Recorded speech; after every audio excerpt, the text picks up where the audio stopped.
plane. Excelente.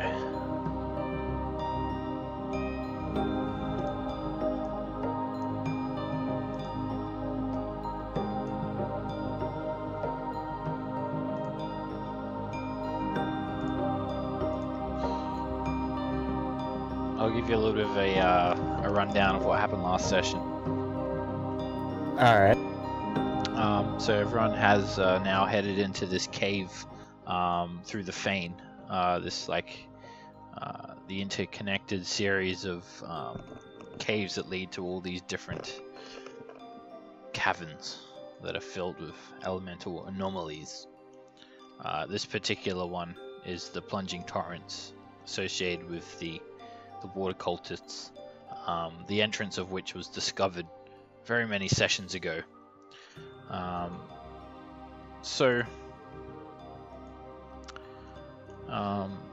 You guys decided to head down and attack the water cultists that had retreated down into this node. You, John, were basically just helping some prisoners, some captives that you'd found that were sort of captured and tortured by the cultists. You helped them get to above ground, escorting them to safety. However, when you emerged on the surface, you saw how badly ravaged the land was by the elements. There are floods, there are cracks in the earth's crust, forest fires, the entire high forest is on fire, and howling winds, hurricanes, just razing the land. There were a group of survivors, some refugees, lines of them, heading to whatever safety they could, mostly to Waterdeep or Everlond. There were sort of caravans of these refugees, or lines of them, and you got them to safety, and then you headed back down to meet with your party members. There was this very carefully concealed set of steps hidden behind a waterfall in the Fane, and the party had told you of their intentions to head down there. And it was only a quick journey up to the surface, a couple of hours max, and you used the directions to find these plunging torrents. There you descended to the bottom of these spiraling stone steps, and there was this large floating bubble of water, about 6 feet in diameter. It was just hovering above the ground. Everywhere you looked, there are torrents of water furrowing about, rapids, and a heightened sense of humidity. There is so much moisture in the air. You can just taste it. You can feel the water seeping into the pores of your skin. You didn't see any way to traverse these torrents without swimming through them, so you inspected the bubble of water, literally a floating orb of water, and when you touched it, it encapsulated you. Whoa, whoa, whoa, whoa. You floated along the surface of the water at an incredibly quick speed, almost teleportation speed. Within an instant, the bubble burst, and you found yourself on a small island with a tiny little 10-foot square hut, wooden ramshackle hut on it. And luckily, it has deposited you next to the rest of your party members who are just casually wading through this pool.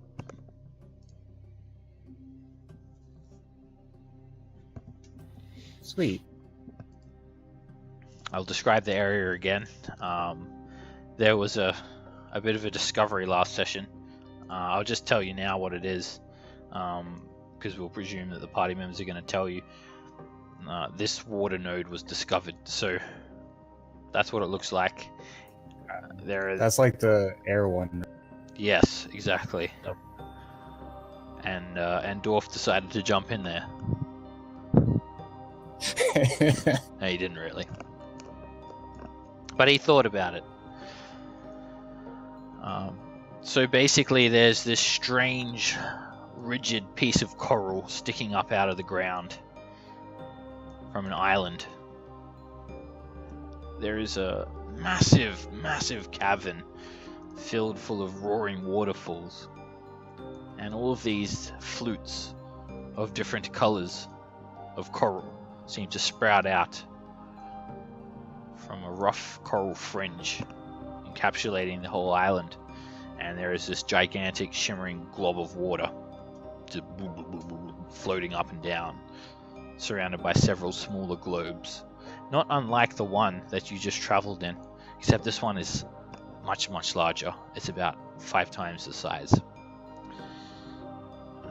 You've also noticed the water here is shimmering, and it coalesces the walls as it sort of ebbs and flows. It dazzles the walls with a series of colors that seem to just shimmer of these blue and green low glows that create this beautiful effect, actually, along the rough-hewn walls of the cavern.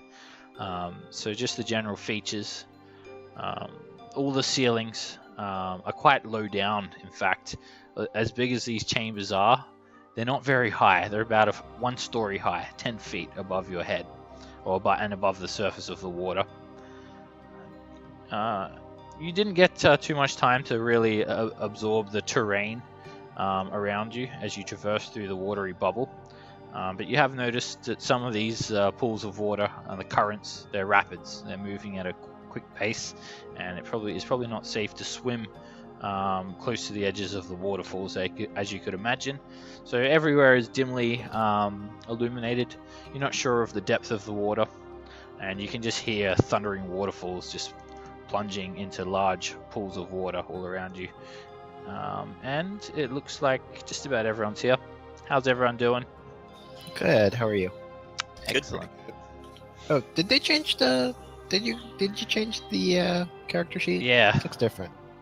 They literally did it like halfway through a game that I was playing today. Not halfway through, but like 1 minute I looked at it and it was normal, and then 1 minute they changed it. I kind of like it though. Yeah, it's nice. The borders are nice. Yeah. I was just on your sheet looking at it, just admiring its beauty.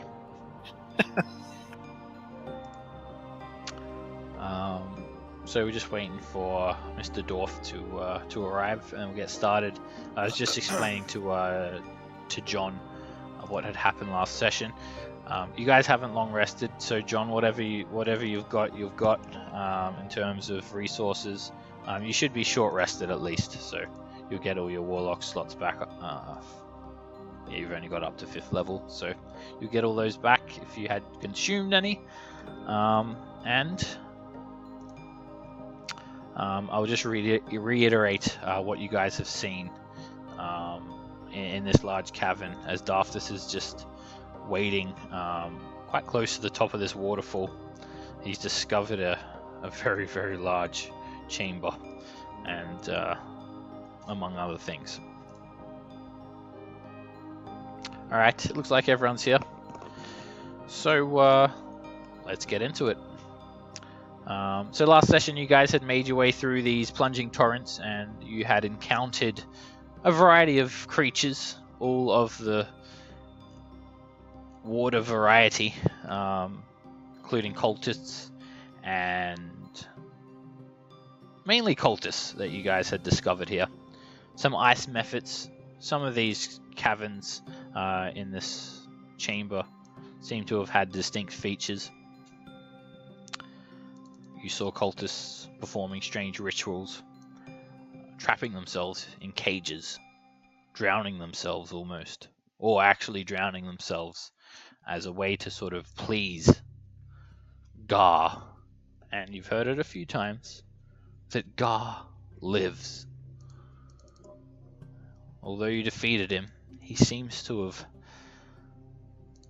been raised from the dead.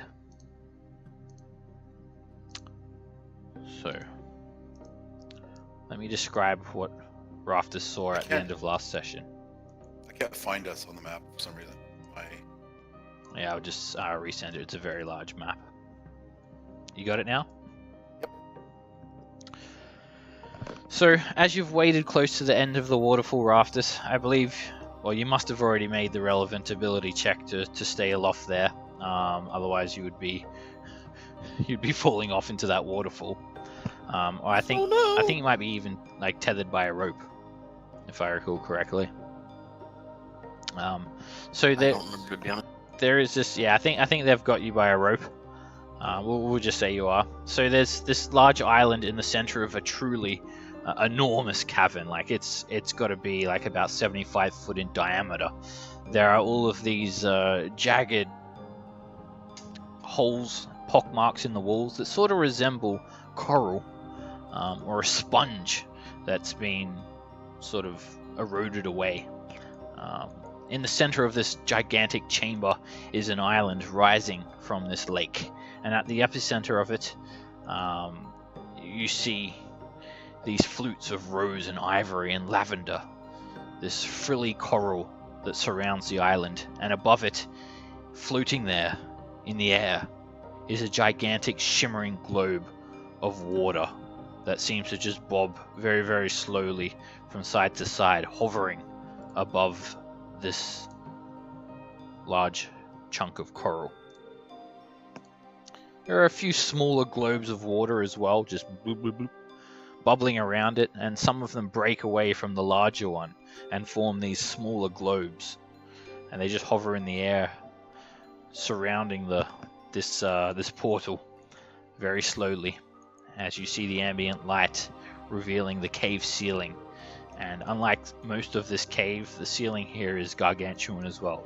It is 80 feet above the island, and it is hung with a myriad of stalactites that sort of point down, almost creating a chandelier of stalactites, as all of the beautiful luminescent lights that permeate from the water, they gently illuminate the walls.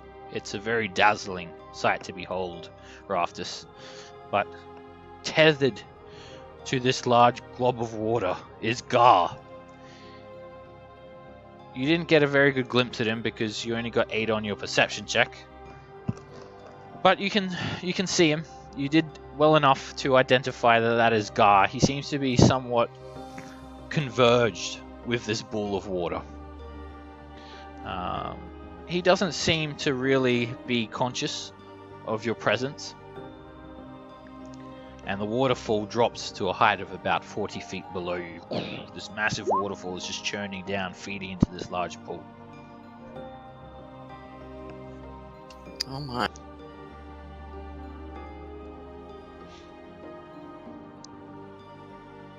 I'll pull myself back and share with the group what I see.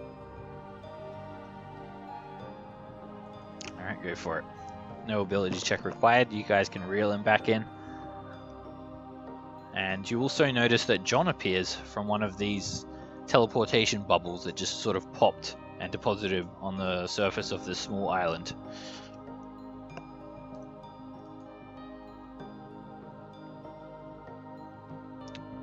So the question is, what is the plan? It is the question. I think the plan is to burst his bubble. I think this is... Does your trident tell us anything? Yeah, do I feel anything on drown?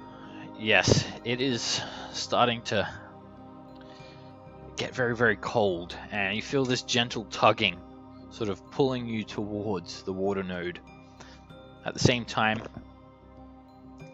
you start to hear these whispers in your head, these very soft whispers of a female's voice calling you. Come to me, dwarf. Come to me. Come to me. Does she sound dwarven? No. She sounds omniscient. Like this voice is speaking to you on more than one dimension. I start looking around. You don't notice the source of the voice. It seems to be in your head. I lean into Core and I say, did you say something? Not I. What are you hearing? It's nothing really. Clearly. Very. Remember you were having a conversation with someone a little while ago? Maybe like 10 minutes ago, 15 minutes ago? I'm always having conversations with someone, and they always get me into trouble. But this happened last time.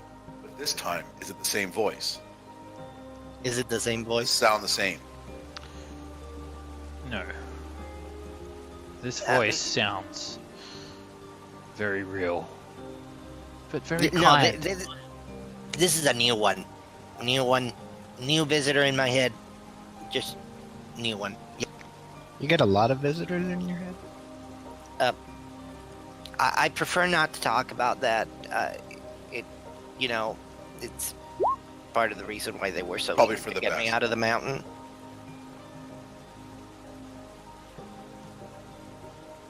So what do you think? Should we go down there? Clearly It this says, is a "Come to potential." me." You did So- notice, Daftis, there was more than one entryway into this massive river. There was a waterfall directly across from you. Another entrance into this cave.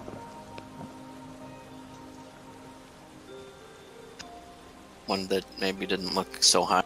Oh I no, said- it was of equal, or if not even higher elevation.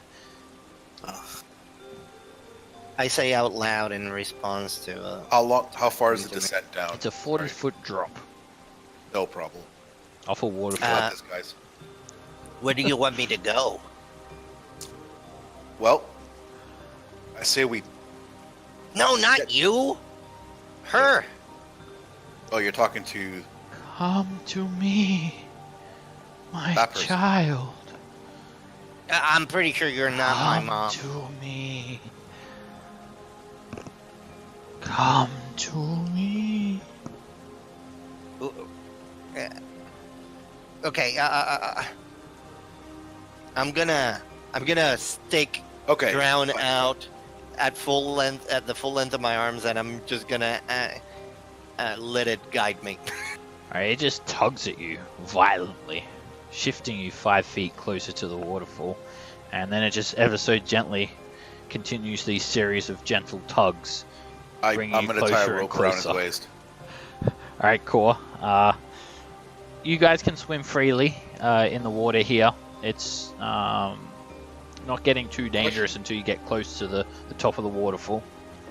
Question to everybody else: are we ready for this, or what? Are you guys good to go?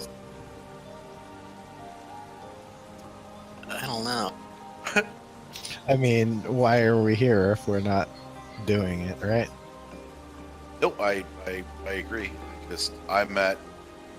Do we need a short rest? Do we need to do something like that? I'm down a little bit of hit points, not at full. Looks like. I don't have rages left. But other than that, I'm okay.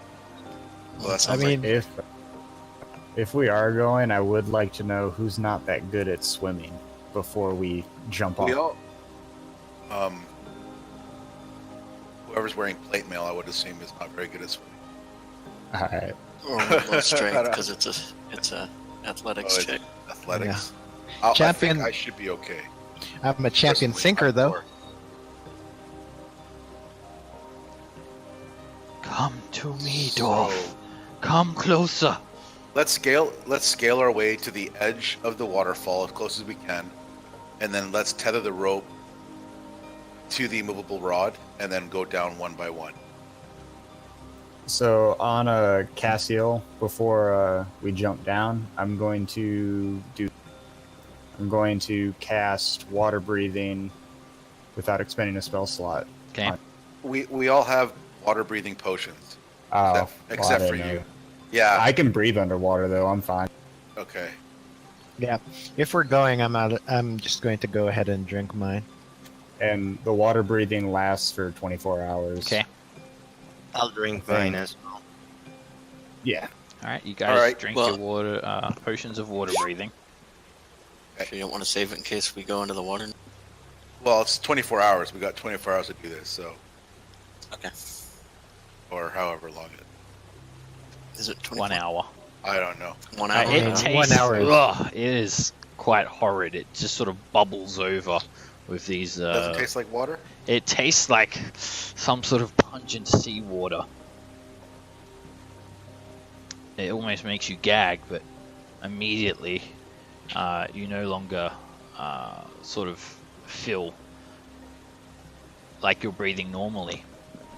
You seem to It's be able fine. to just breathe in through the oxygen, just- even in It's the... just a mermaid's urine. It's fine. Yeah.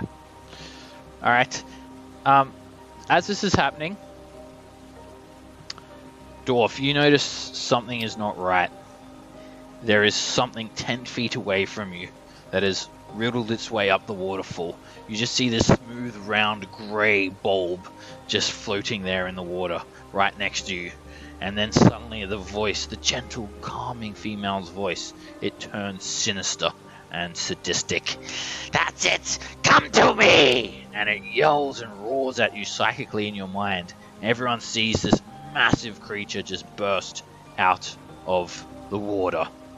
The hell is that?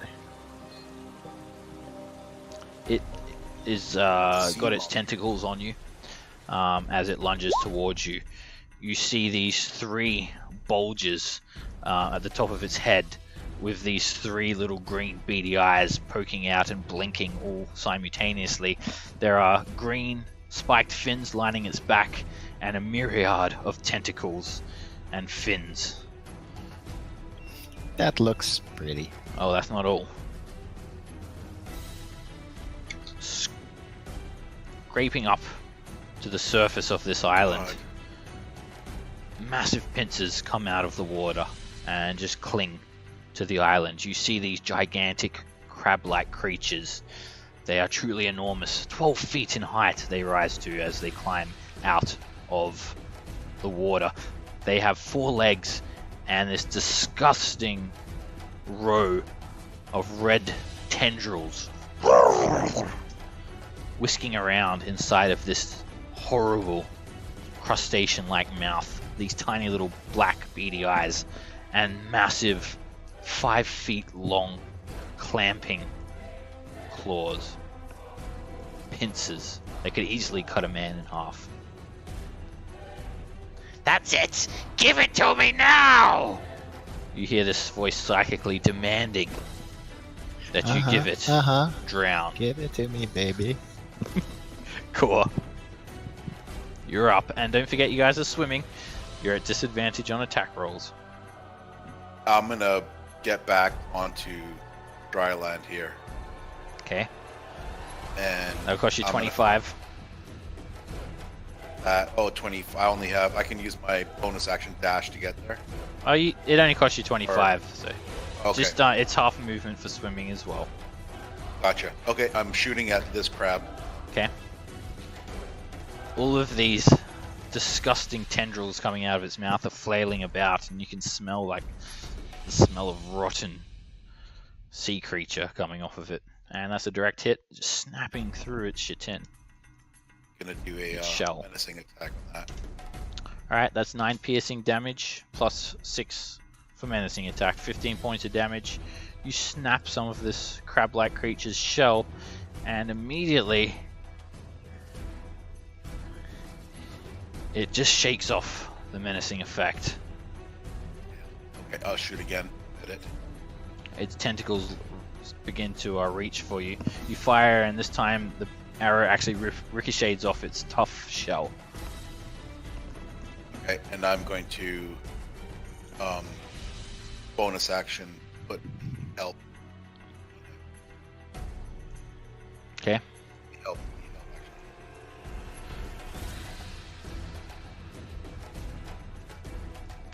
At the end of your turn, the Aboleth is going to use a legendary action. And it just reaches for you, Dwarf, with these long tentacles that comes out from its back.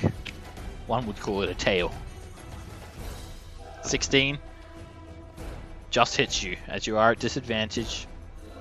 It just slams into you, walloping you for 18 points of bludgeoning damage, Dwarf. You are met with this hard thud. Whoops, I didn't mean to skip your turn there, Arthur. I see how it is. If I just skip everyone's turn, then the Aboleth's gonna win better. There you go. Alright. Alright. I'm going to... that hit from Core, did it look like it dealt a ton? Did it look like it hurt these chops Barely. pretty much, or barely? Alright. It definitely, then it was a good solid shot, but these things are tough. Okay. Then I will move here. So that's 10 feet, 15. I am actually going to go ahead and bonus action cast Wrathful Smite. Alrighty. And then I'm not gonna wreck it. Alright. First attack. Alright, you take Iron Fang and you go to strike it. The Chull just sort of just deflects it with this large pincer. That's a miss. Alright, second attack. And this time it goes to deflect it and you crack its pincer. 17 points of damage plus 4 psychic damage, and it makes a wisdom save. Immediately the Chull's mouth tentacles start flailing wildly and it begins to turn its head away from you in fear. Okay, that's my turn. Dwarf. Actually, we're gonna have another legendary action here. Again, it's just trying to beat you. You're pretty sure it's after Drown, Dwarf, by the way it sort of told you to hand it over. And it just smashes you over the head, which knocks you into the wall. For 28 bludgeoning damage, it rattles you. Damn. With Okay, a crit. that's not good. Give it to me now! All right. Dorf is going to... Reckless, since it's already going to hit me anyway. And Great Weapon Master, both my attacks. Alright, a 6 misses as you struggle to get Drown out of water. As you're trying to swim at the same time, it's very awkward for you to swing at it. And again, you're just throwing your arms up, trying to swim, trying to dodge it, and trying to attack it at the same time, and it's not working very well. Your tridents have disadvantage in the water too?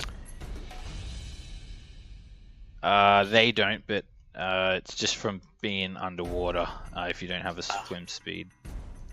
Gotcha. Yeah, it's basically just underwater combat. Actually, yes, it's because he doesn't have a swim speed. Oh wait. Actually, unless it's not a trident. So yes, actually that does. So they both hit, right? The 15 doesn't hit. It was a 15, that's 17. You will need. Sorry, I thought you. For some reason, I thought you were using a glaive still, Dwarf. No. You need to move off though. That's why I thought, because you're 10 feet away. That's why I thought you were using a glaive. Oh, okay. Alright, the 17 hits, so roll 1 lot of damage. And as you slam the trident into it, big spikes of ice stab through the Aboleth's rubbery flesh for 27 points of damage. Blood starts to flow down the stream of the waterfall, and the Aboleth, it just has this psychotic voice again. Die, die, die, die! And it's going to smack you again, Dwarf. This time, you wrestle with it and it misses. Alright, this Chull here, it is shying away from you, Arthur. But it tries to sort of just grab you and take you with it into the water. It snaps its pincers without looking at you and just pincers up in the air above your head. So it gets a repeat the saving throw on the end of its turn? No, Or is that as long they as need to use you're their- concentrating? Oh yes, they can Yeah, use they their need to- action too.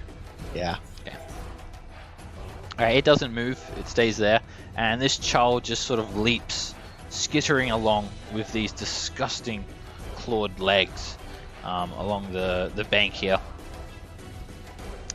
And it's going to try and pincer you, Core. It snaps its pincers. The first one you jump out of the way, the second one grabs you. You take 14 bludgeoning damage as it begins to crush you, and you're also grappled. Alright, as that happens, it just starts dragging you back into the water and thrashing you around at the same time. Where is my new grappled? I got a new grappled icon somewhere. I just gotta find it. 1 second, guys. Grappling hook. No, it is this one. Alright, it starts taking you back out of into the water. It doesn't get you into the water though, Core. It just drags you back there, crushing you still. Cassiel. Okay, I was looking up giant creatures. Or something with a swim speed, but there's nothing really cool. This is Dwarf down here is getting beat up, right? Yeah, pretty bad. Okay, something with a lot of hit points. Let's see. Sharks got some. And a swim speed. Yeah, that's what I was looking for. It was like a creature that had a swim speed and also had a lot of hit points. Killer whale. What's that other swimming dinosaur?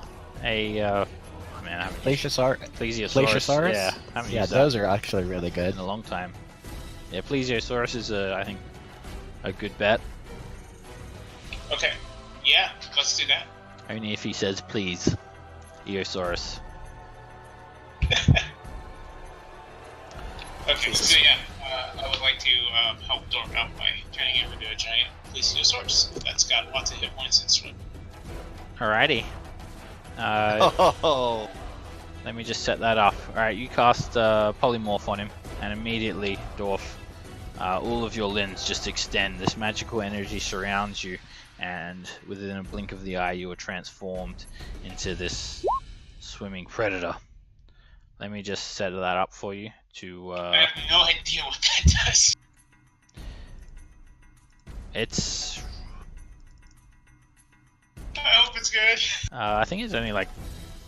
It's only CR2, but it has a swim speed. Oh. Wait, Shark's better than that. Do you Shark's wanna- like a CR5. Alright, well, do you want to turn him into a Giant shark? Yeah. Shark or alligators. Let's make it a shark. My problem is I didn't have time to like research a bunch of animals for the water. That's alright. Alright, let's do him a giant shark instead.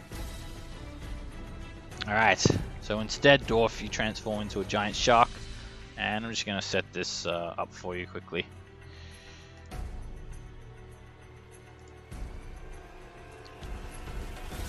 Okay, I apologize for my lack of preparation. no problem at all. Doesn't take long.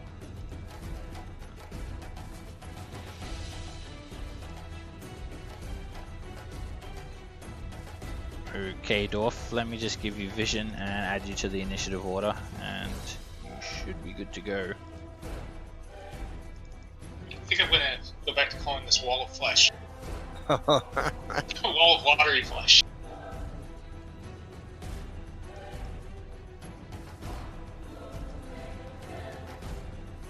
question. Yes. Do I keep my ability to reckless and all that? No. You are reckless But- now until your turn, but you actually lose all of your class features. You're basically just the shark. You can hold shift and double You won't click on need it. You've got blood frenzy. You have advantage on attacks against creatures that don't have all their hit points. Oh, Yeah, you basically polymorph into a 30-foot long shark that dwarfs this aboleth now. And the trident gets polymorphed into your form, and you hear the aboleth's voice just screaming, "No! No! No! No! You might want to get close to shore though, just in case.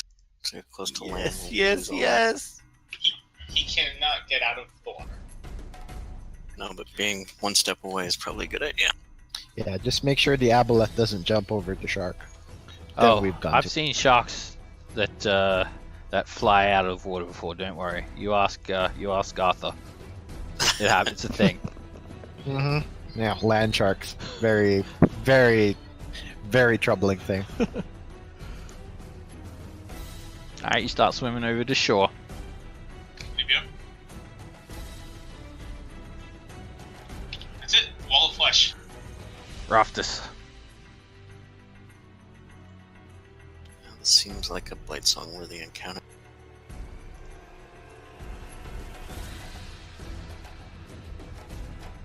Alrighty, you started singing. And Start singing underwater. Like, Under the sea. Under the sea. you know what? I'm also gonna cast. Venomous. Alrighty, immediately everything around you begins to slow down. Your perception is uncanny.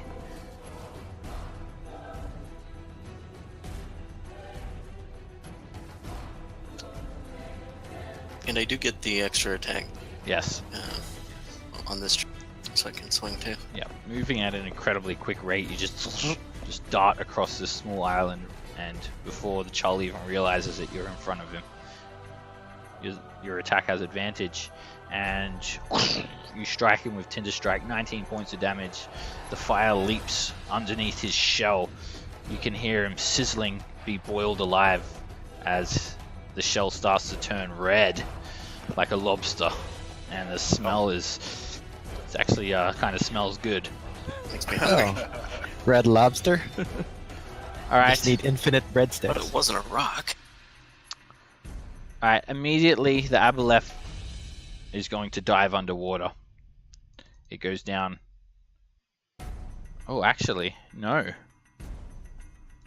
It cannot get past you. Actually, it can, but it'll have to squeeze. It's not going to try and get past you. It's going to try and get through you, Mr. Shark. Okay. Alright, it just grabs you with its tentacles.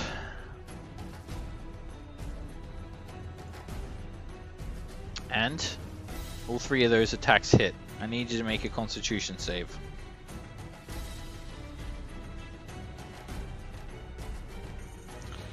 Alright, you take 45 points of bludgeoning damage as each hit is just breaking all of your shark ribs and bruising you, hurting you very badly. Not only that, your skin starts to become almost like jelly and visibly translucent. But that effect is a long process. It takes a minute. But you do contract that very, very bad disease. And then the aboleth is just going to keep on, it seems like he's just going to keep on just mincing you with his tentacles. John. Oh, I forgot to change my push to talk button. I'm going to Eldritch. There we go. I'm going to Eldritch Blast this one twice. Okay, you are at disadvantage. I have a swim speed. Oh, you've got a swim speed too? Yeah, for the Eldritch Invocation gift. Alright. I didn't realize it gave you swim speed too, then you're not at disadvantage. That hits.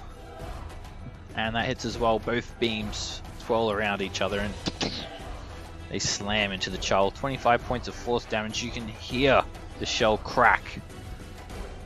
The child is looking injured, revealing this disgusting white flesh underneath. But is it tasty? Probably. The aboleth will just continue whacking you with its tail, Mr. Shark. And that hits for 18 bludgeoning damage. Core, you're What still is your AC sharp? 13. All of these polymorph animals have a low AC. Unless you put armor on them, of course. Gotcha. Alright, Sorry, cool. I left I my wanna- giant. I want to get out of my grapple. You left your shark armor at home. Your shark Yeah. plate. Yeah, my giant shark Alright, armor. Acrobatics check for you, Core. Okay.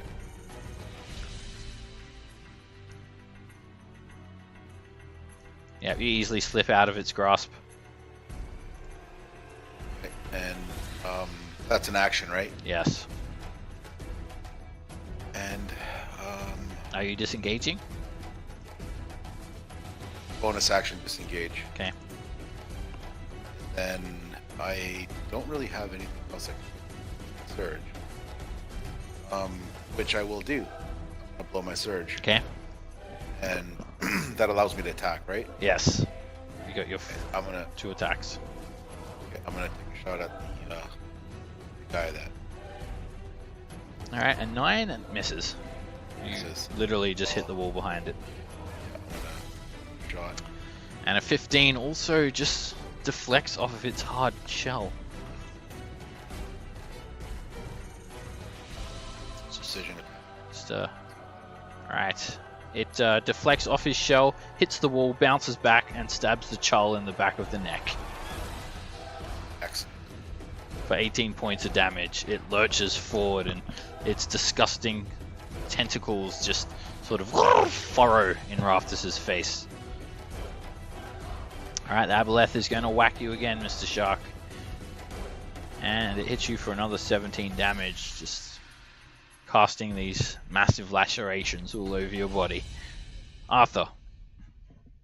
Okay, so at this point, I'm just thinking Iron Fang is basically like, you know, those big like Those shell flyers cracking that you things. use? Yeah, you get at, like a that's restaurant. crack. Yeah, like it's time for some shellfish. Anyone got some garlic butter on them? All right, first attack. Alright, that one hits, and the thunderous damage literally rips its shell off, revealing its delicious, meaty flesh underneath. I'm gonna baste you in butter and eat you later. Second attack. It responds with, I mean, it's already frightened, so. and you hit it for another 18 points of damage. More of its shell is ripped off, and the creature is starting to really struggle, half on land, half in the water. It's beginning to sink, throwing its pincers up wildly. I start licking my lips. Alright, just before your turn, Mr. Shark, you're getting a third tail attack for another 15 bludgeoning damage. Just keeps hitting you and hitting you and hitting you. Jesus, that These thing things are can tough. put out damage. It's a fuckload of damage. I mean, to The be reactions, fair, man. I mean, plus to be fair, it's like he's been rolling low. It's just that you have an AC of like a child. But still, I mean, it's like 15, 17, 18, 20, a chunk. It's rough. Alright. Sharks are gonna do what a shark's are gonna do. Frenzy. Advantage. Yep. Nom nom nom. Its blood is mixing with the water no. here, and it makes you go wild. You bite into it. That hits, ripping off a massive chunk of its rubbery flesh. And you'll need to click the attack. Yep. To do the Boom! damage. There you go. 26 That's a points of nice- piercing damage. There's a massive bite mark, just seeping more blood into the water, being dragged down the waterfall. So I don't get my second attack because of extra attack because that's a class feature, isn't it? Yeah, he only got one attack. Oh, sharks only get one attack. Oh, Yeah, that's but it does a lot of damage Yeah. though. yeah. You know what? No, I'm gonna stay there.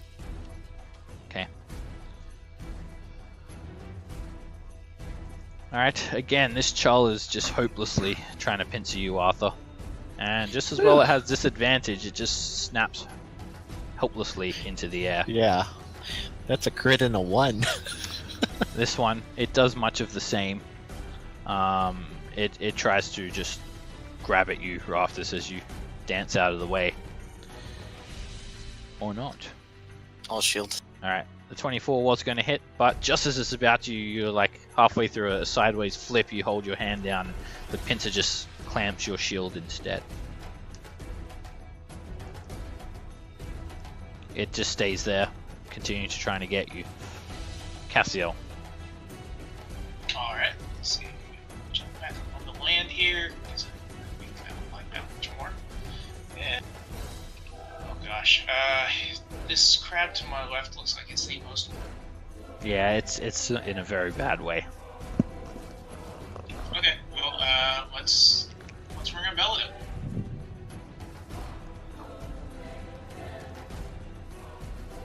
20 points of damage. Alright, its shell just becomes brittle all around it, and it just cracks off, revealing this grayish sort of crab meat underneath that would put you off your dinner. And it just withers and shrinks and is dragged away underneath the surface of the water. Lifeless. Excellent.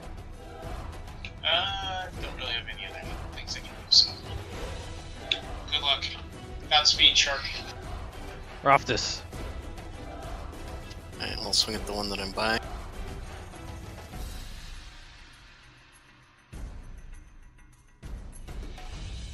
That hits.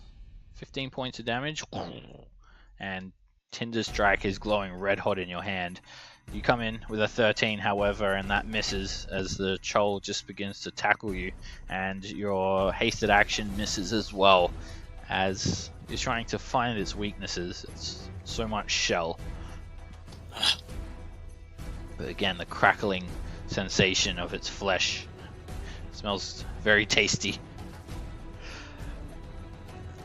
Alright, the aboleth. It's going to keep whacking you and whacking you and whacking you with its tentacles, Mr. Shark.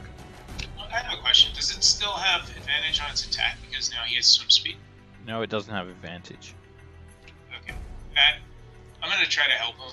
It looks like the 14 attack there, I can use my bardic instrument. Alrighty, go for it. Alright, just as the aboleth is about to hit him the second time, you call out to it, and it just gives Mr. Shark an opportunity to duck out of the way, and he slams that tentacle against the wall instead. So you'll just hit for 25 bludgeoning damage, Mr. Shark. And it ends its turn there, continuing to just cut through you. John. Woo! Barely holding on to shark farm. Yeah, I look back and see Playing he's it not sounds doing that well, so I'm going to, but he's still holding up, so I'm going to cast Aldrich Invocation on this guy over here.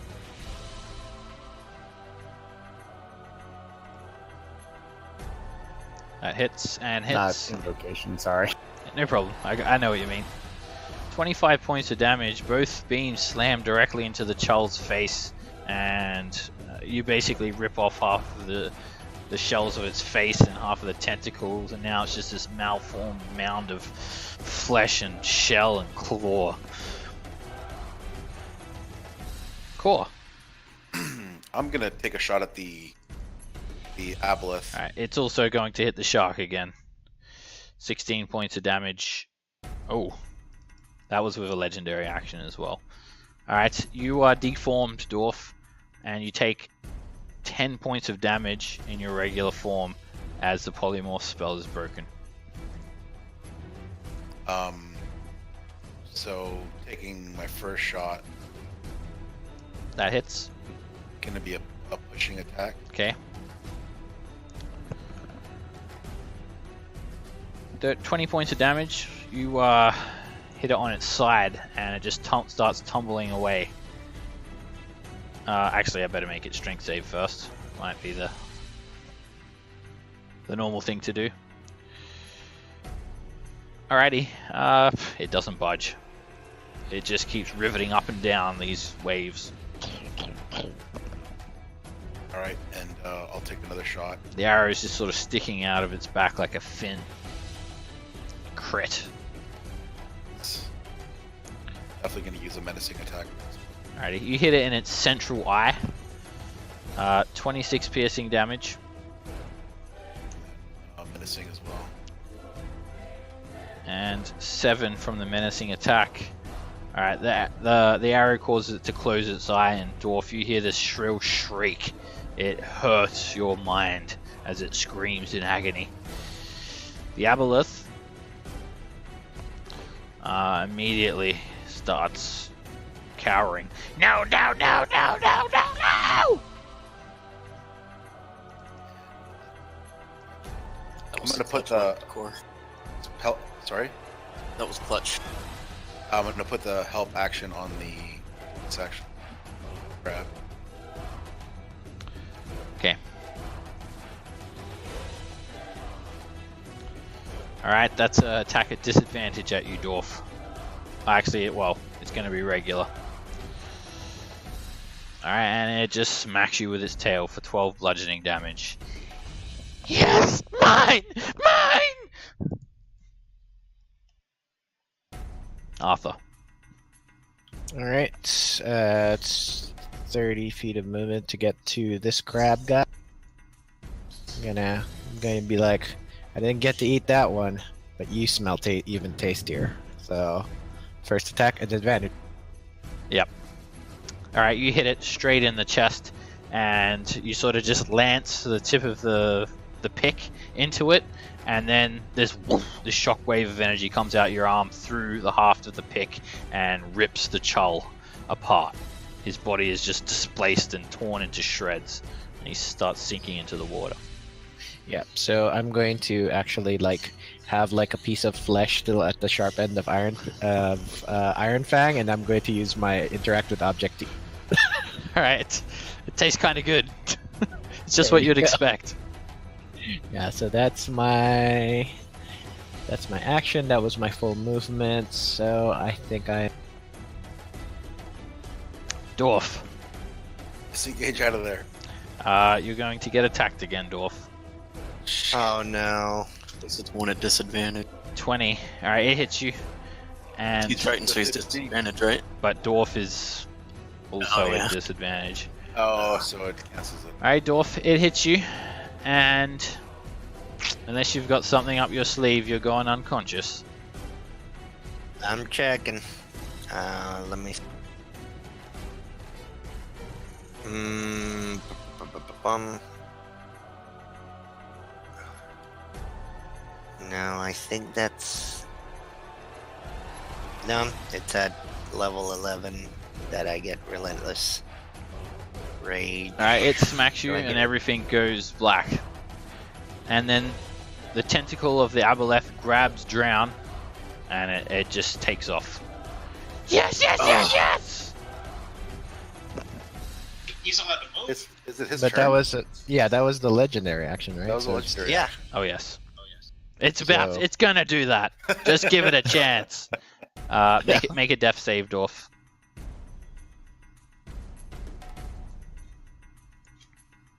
Alright, death save. Success. Alright, it is eyeing the drown trident, and it looks like it's about to grab it and flee. Castiel. I'm trying to think of any way I can. Fuck it up, Cass. Fuck it up. Okay, the only thing I have guaranteed that's gonna hit, I think, is Wand of Magic. So Let's see if I can block him. Let's do that, I guess. We'll shoot at a 6th level. So, Alright, that's 7 missiles.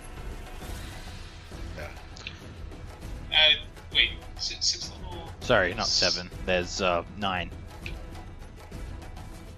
Or 8. Yeah, if it's at 6th level, Hey. it's 8. So I don't think I ever fixed my Wand of Magic Missile back. So if you tell me what to roll, I'll just roll it. Should be... Well, it's supposed to just be 1d4 plus 1, and then you times it by the amount of missiles. You roll it once, you can just arrow up and keep.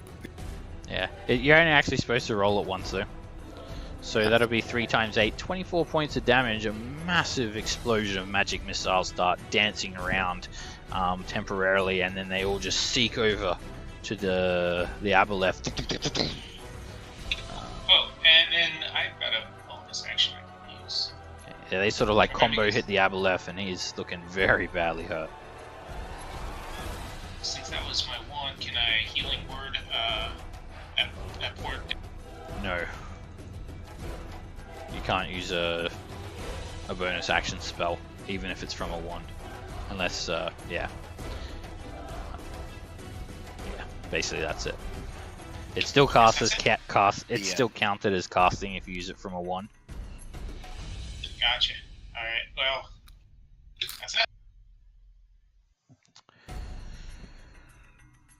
Raftus. So on you, man. No pressure. If I wasn't hasted, I'd put up a wall of force, but I'd You'd lose your the wall turn, of force. right? Yeah, so Haste. let's see how close I can get. Unless you did your hasted action first. No, but wouldn't the losing the haste stun you for like there's a 1 round? You lose yeah, 1 well, round that's when the you G. lose haste. I would lose concentration, That- on it, right? I don't think you lose concentration. I think you just can't act on the next round. So technically you could do it, and just next round you'd be useless. Yep. So technically you could do your hasted action and cast Wall of Force. Oh, until The after haste- your next turn. I thought it was on your next turn. Never mind, you can't do that.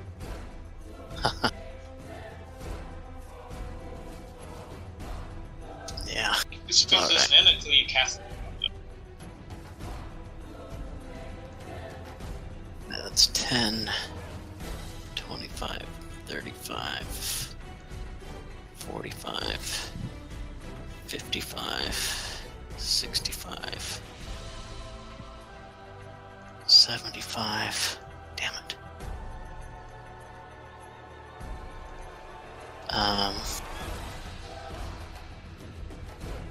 How deep's the water? I don't believe you've tested it. It's definitely not walkable on. Or maybe you have actually. You saw, yeah, I think some people got dragged to the bottom, roughly 20 feet. Ugh.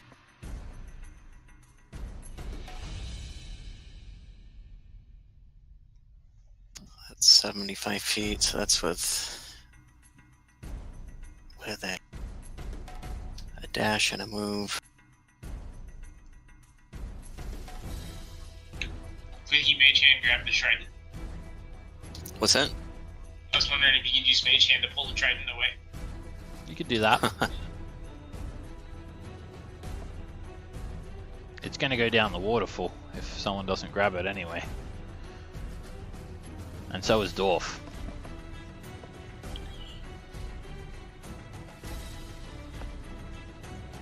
Well, shit. Hey, I thought I tied a rope around his waist, but then I realized he went shark form. Rope probably got cut by shark things. I'd say the rope would have got probably like polymorphed into his form, and now it's just like dangling around as he's being shaped back. I hate to do it, but This thing is looking very badly injured, Raftus. yeah, I gotta get within striking distance. Even if I'm gonna go over, we're gonna lose it. So I'm gonna bonus action Misty and try to hit it a couple times. Alright, you need to make an athletics check. Ah.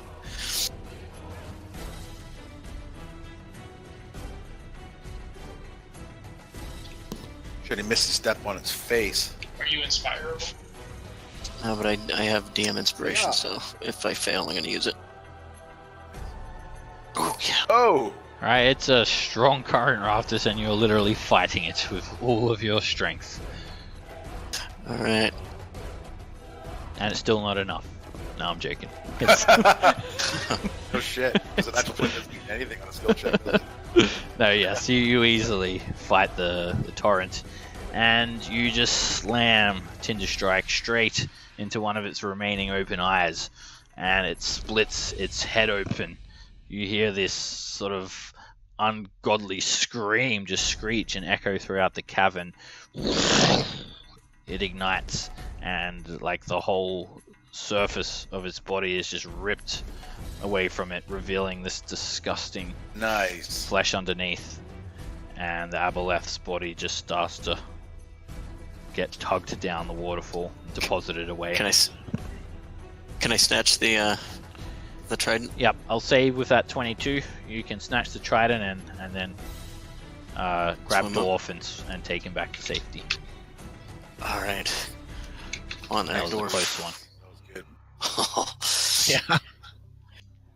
Yeah, the shark thing was clutch actually. The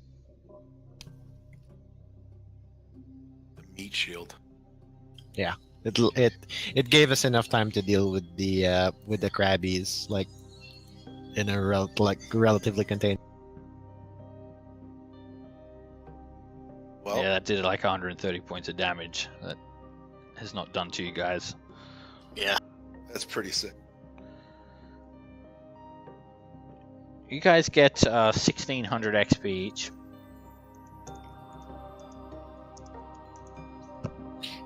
Because What are we Dorf at? gets XP for his human side and his shark side. Yeah. Do we get XP for Wait. killing a shark? Dorf is evolving. Not really. He's not really evolving. He is going to need some urgent medical attention though. So I'm going to presume someone heals him. Yeah, I'm actually going to lay on hands.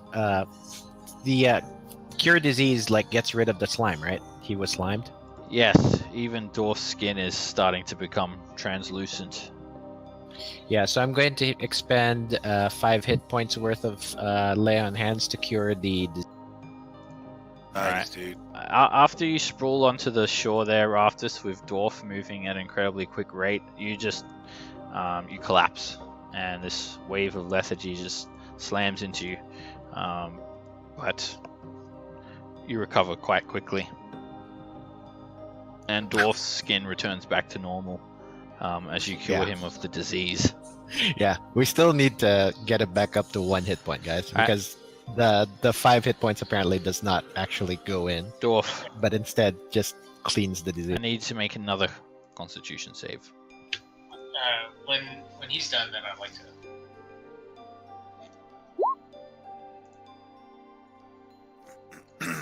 Alright, That's you're, an 11. you're good. I'm gonna slap my hands together, rub them real vigorously, and then like I'm giving him a electroshock. We're gonna drop a cure wounds in it. Clear.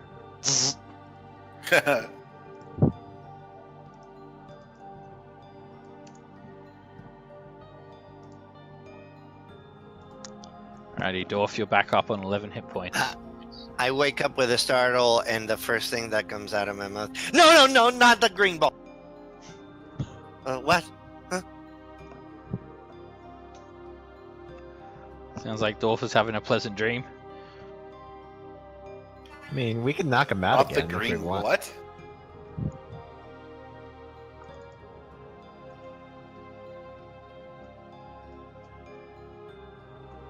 No comment, Dorf. Thank you. Rest easy. Rest easy. I think we need a short rest. We gotta find the place. I mean, there's this house right in the middle of the Totally. I'm sure it's totally safe. You see We're this totally safe right here. tiny hut here that's Perfect. just shrouded with old fishing net, and there are seashells, like a wheel from a ship hanging up, like a little decoration. There's an obvious nautical theme here. It certainly seems like a good place to rest. So everyone Yeah, go ahead I'm and going- take a short rest. Yeah, before the short rest, I'm actually going to use my channel divinity, so that everybody who's below half gets 1d6 plus 4.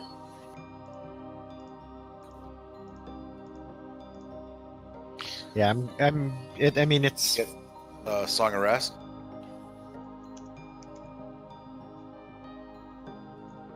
Alright, as you guys are resting though, there are an abundance of piranhas feverishly swimming around the area, just drawn here by the blood in the water. 3 obvious swarms of them. And you can just see some of them just gently bobbing there up and down, waiting for you guys to... Say piranhas? Yes. Mhm. Quippers. Yeah. We get Song of Rest, right? Yes. You absolutely do. What's the dice? D8. I'm not up to a D10 yet. Nice. That's only if we spend hit die, right? Yes. Correct. You have to spend a hit die to get.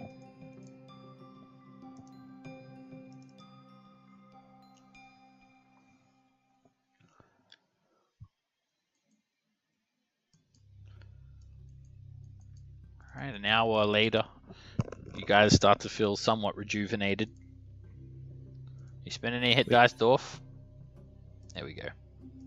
Yeah. You also get 1d6 plus 4 HP, Dorf, from my channel divinity. Thank you.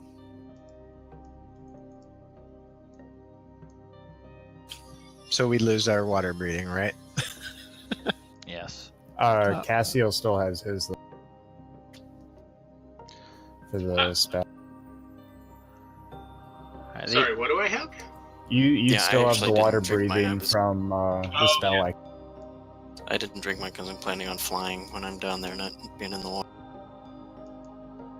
These quippers are feverishly just snapping at you guys who are standing next to the shore, just trying to bite you.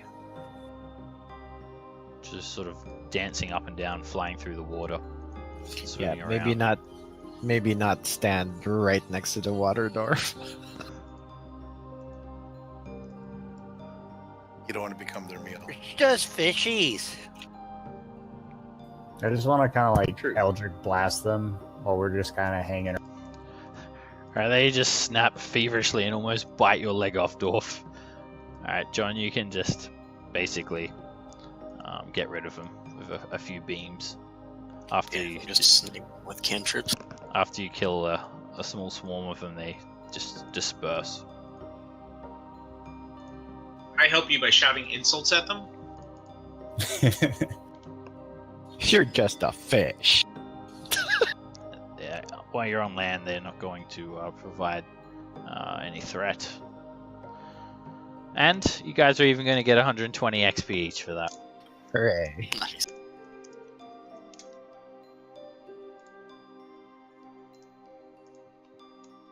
Alright, the hour is up. And how are you guys feeling? Fantastic. Let's do this.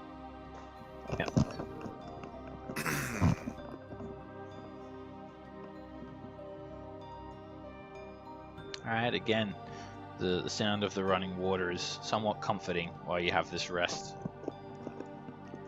Echoes from wall to wall. For such a horrible place, there's just this sense of tranquility and restfulness Yeah. Yeah, in between the nightmares. between Yeah, the nightmares. Storm. In between the squid tentacle monsters, yes.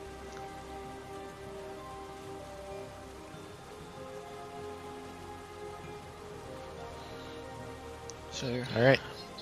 What's the plan? Are we going down this waterfall, or are we going around and trying the other stuff? The other place we left off of, the one with the The milk. place Those had a cavern vortex and everything. Yeah. So we're doing this one. Are think so. we doing the rope? How many ropes have we broken at this point? at least 2. Yep. Oh, the one around Dwarf is actually salvageable, so.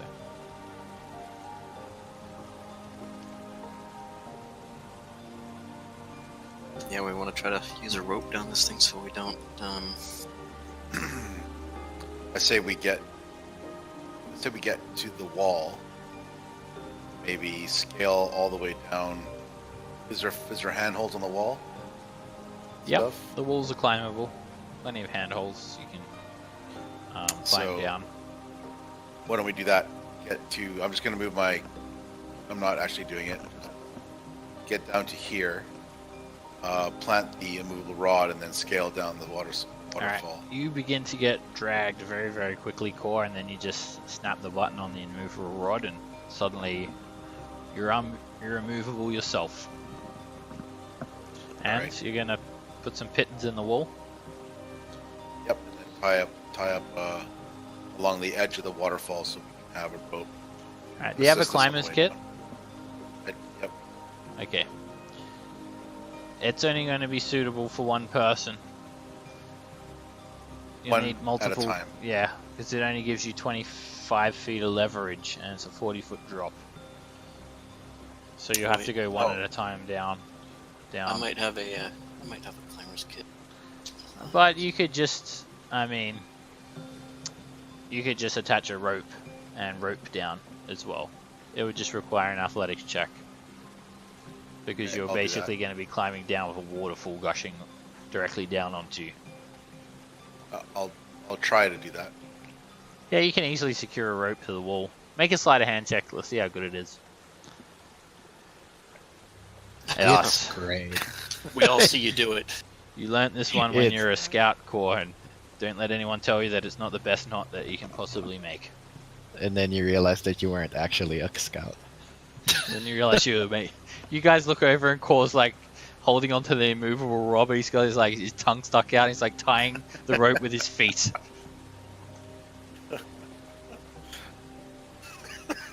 Perfect. But he does have his tongue stuck out, and he is squinting one eye. So you're pretty sure it's pretty good. I give him a thumbs up from a distance. You do that Yeah. with like your Yeah. big toe. Yep. So it's like a toe Big thumbs toes up. Yep. Toes up. Toes up.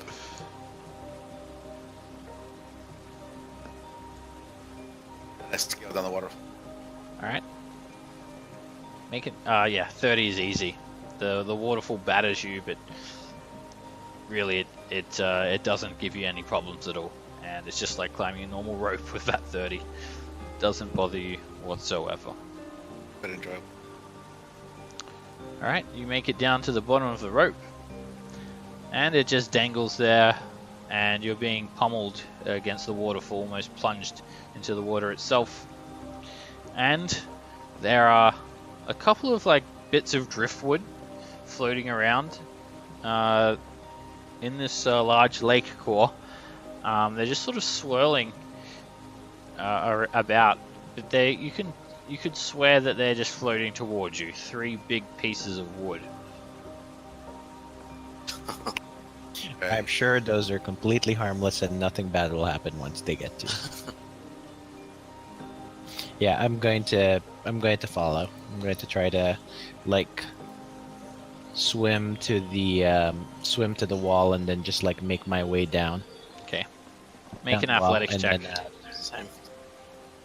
Alright, as you get to about there, alright, you're good, but everyone else hold up.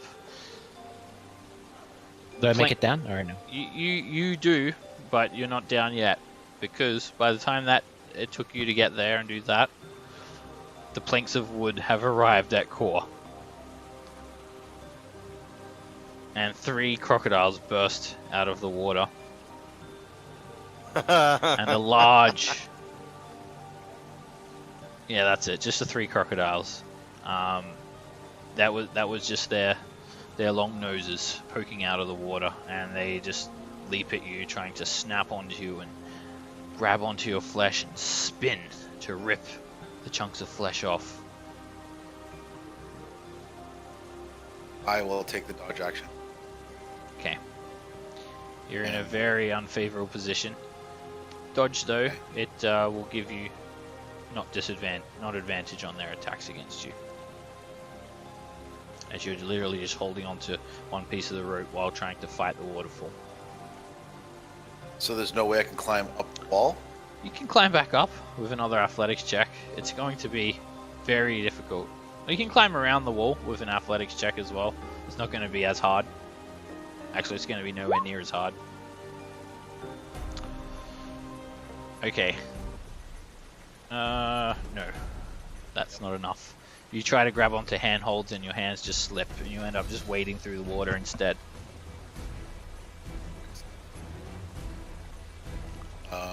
bonus action, gonna put the help on this guy over here. Alright, as the crocodile's coming at you, you just flip at the bird, Because why not? and the crocodile just And looks it's- deeply offended. Defiance. Alright, luckily, they cannot swim up waterfalls to get you, Arthur. Alright, the crocodile just attempts to bite you, Core. Regular attack. It just feverishly snaps about 2 feet away from you. Cassiel. Let's see, I probably don't even realize there's trouble, right? From up here, I can't see diddly. So I'm going to continue with the plan I had, which was to follow along over to here and then along the wall. You can easily just sort of guide yourself along the wall, just floating down the river. It's not that strong until you get towards the top of the waterfall. Or the current. Raftus. I'll do the same.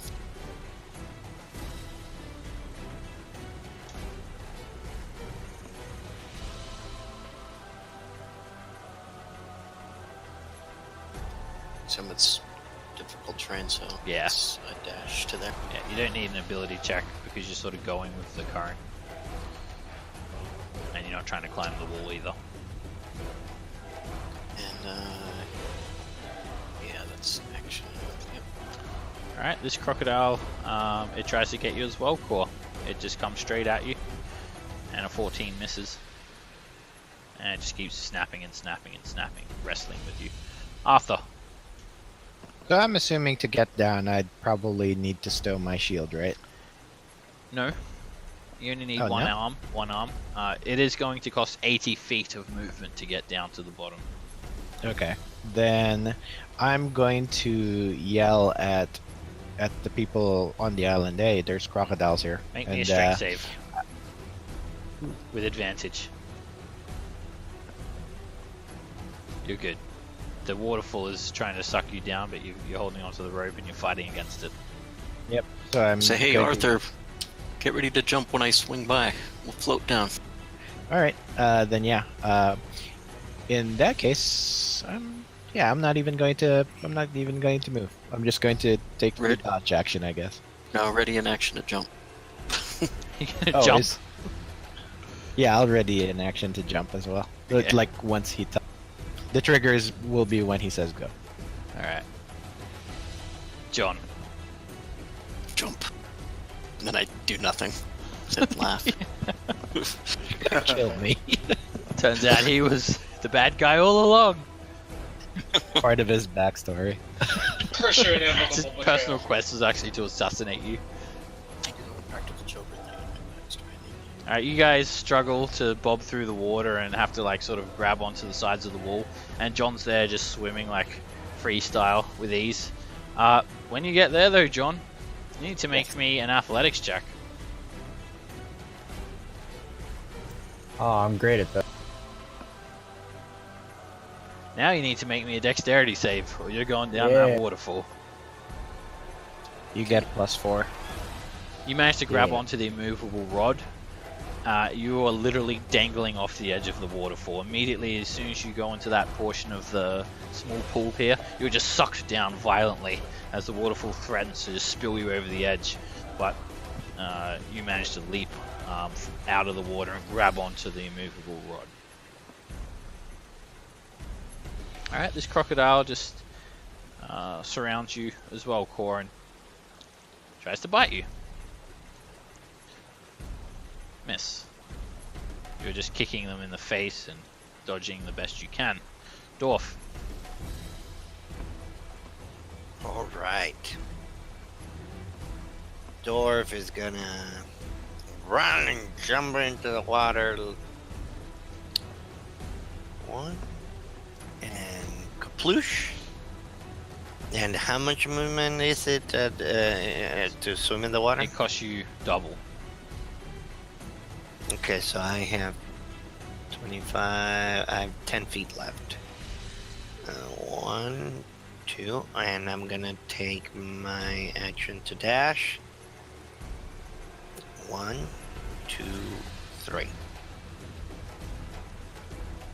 Okay.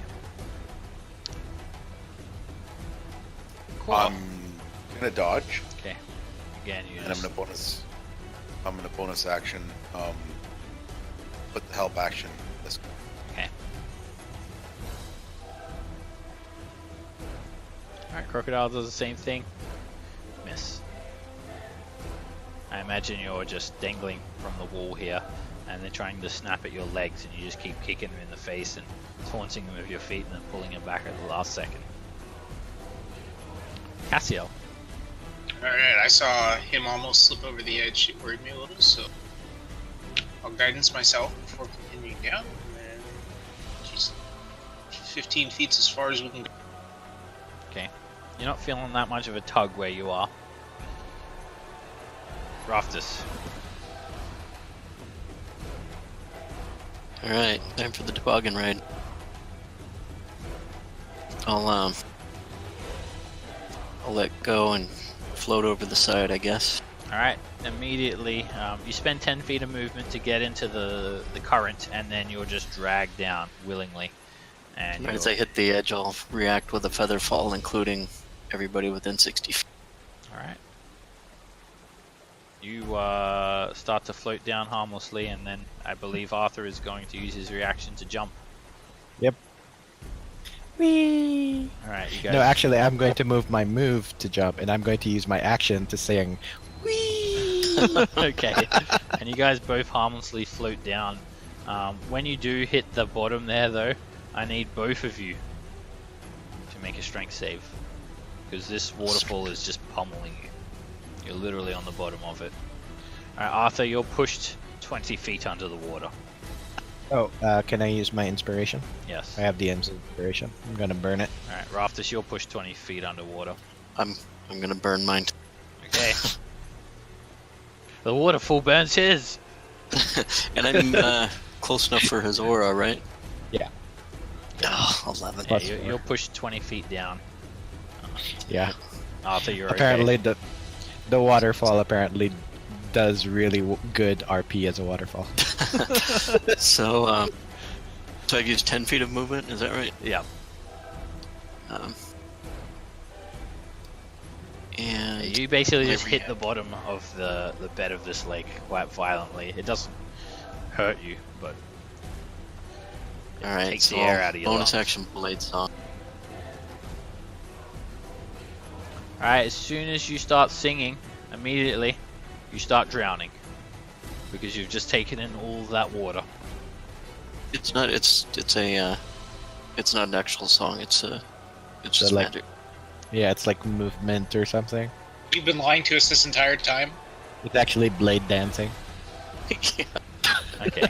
Well, it's still not pleasant being underwater there. Yeah.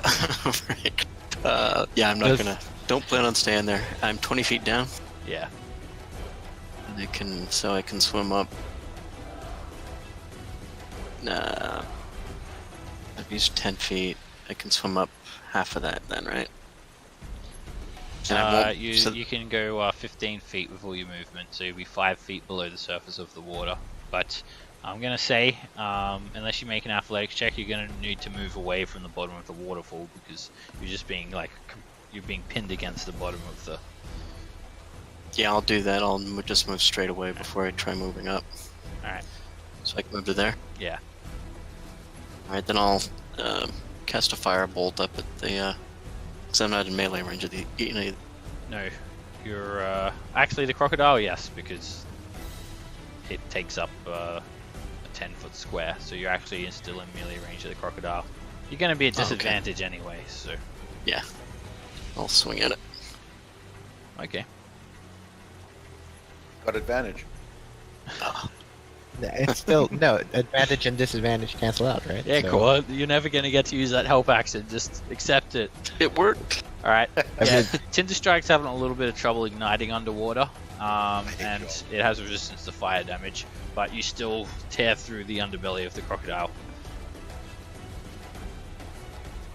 And again, there is just a cloud of blood that sort of just permeates as the crocodile's body is just sort of flung away from the pounding waterfall.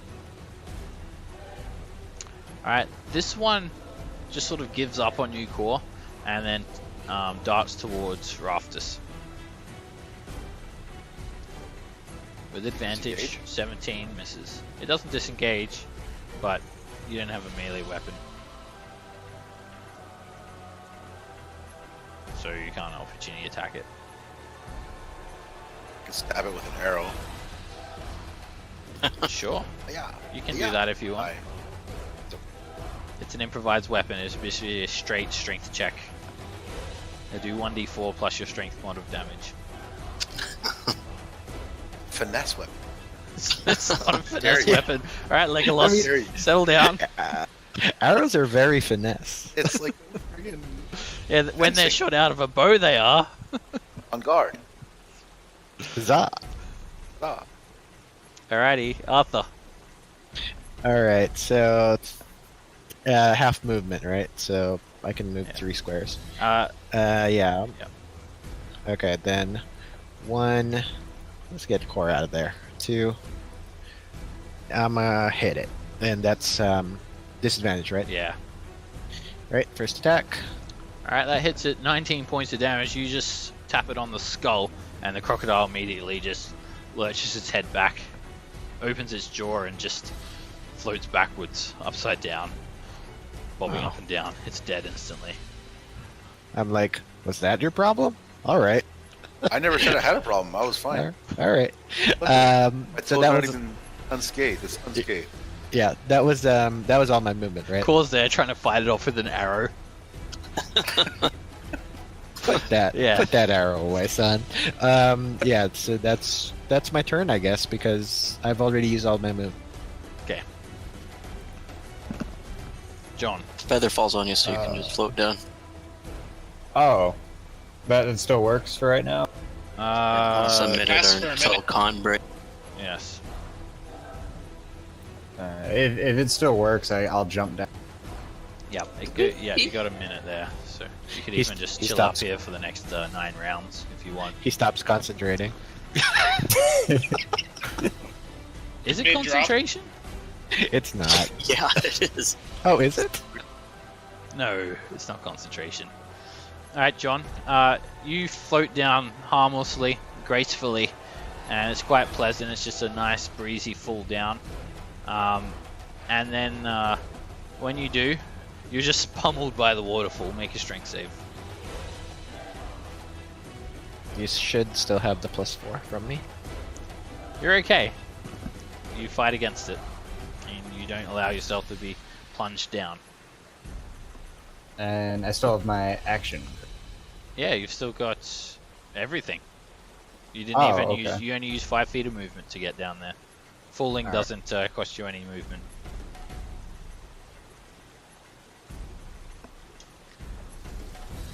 I'll move there and Eldritch.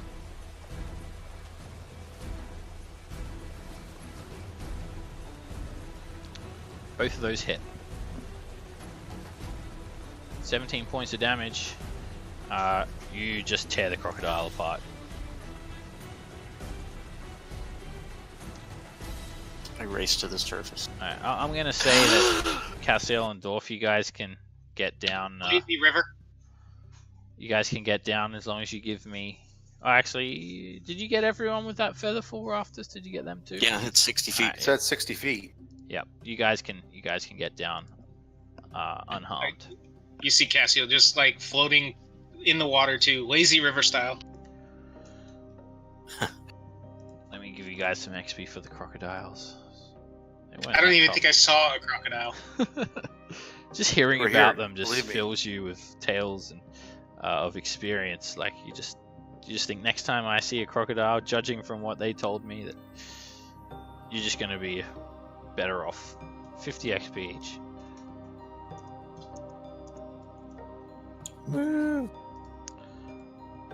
Alright, so as you guys have made your way down, you can't help but be unnerved by this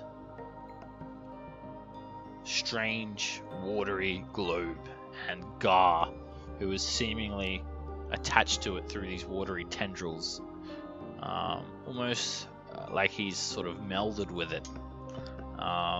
He's just there sort of waving his head around in this horrible continual motion. He just keeps doing it over and over again.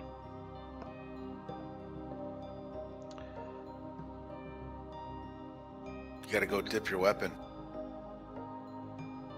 Yep. Okay. I think that's what we gotta do here. Yeah, I think so. I'm Not by basically. yourself. You should come with Yeah, I'm swimming along with them. Just the last Hey, thing I want to do is get another like giant. Core and Cassie will hang back with me when it starts. If you're touching me, I'll put fly on you.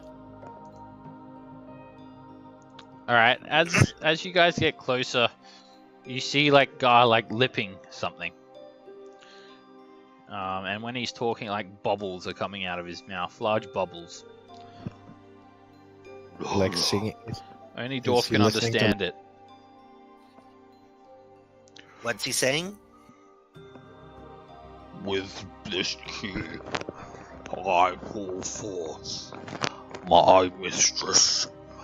With this key, I call forth my mistress.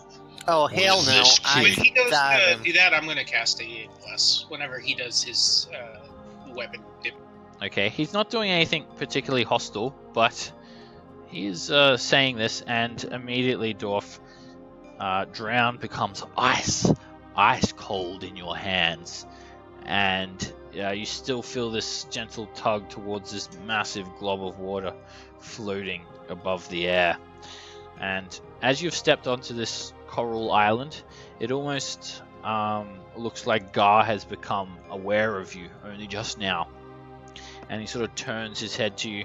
He looks just like he did when you fought him, covered in barnacles, humanoid in appearance, except now his skin is just, it has the consistency of like jelly, and it sort of, it looks like these bubbles of water that you've seen, and this large glob of water that floats before you. And he sort of just slowly turns towards you, and tendrils of water are clinging to his back that leach out from this blob of water, almost like a marionette or a puppet. He's just sort of being played by this glob of water. And then he opens his eyes. I pop the bubble. You will need to climb up there.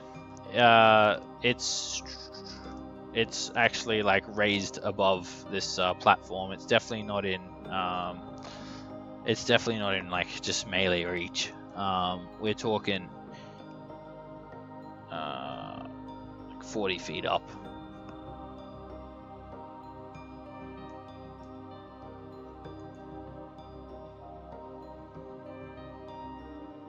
Alright, who are you blessing, Cassiel?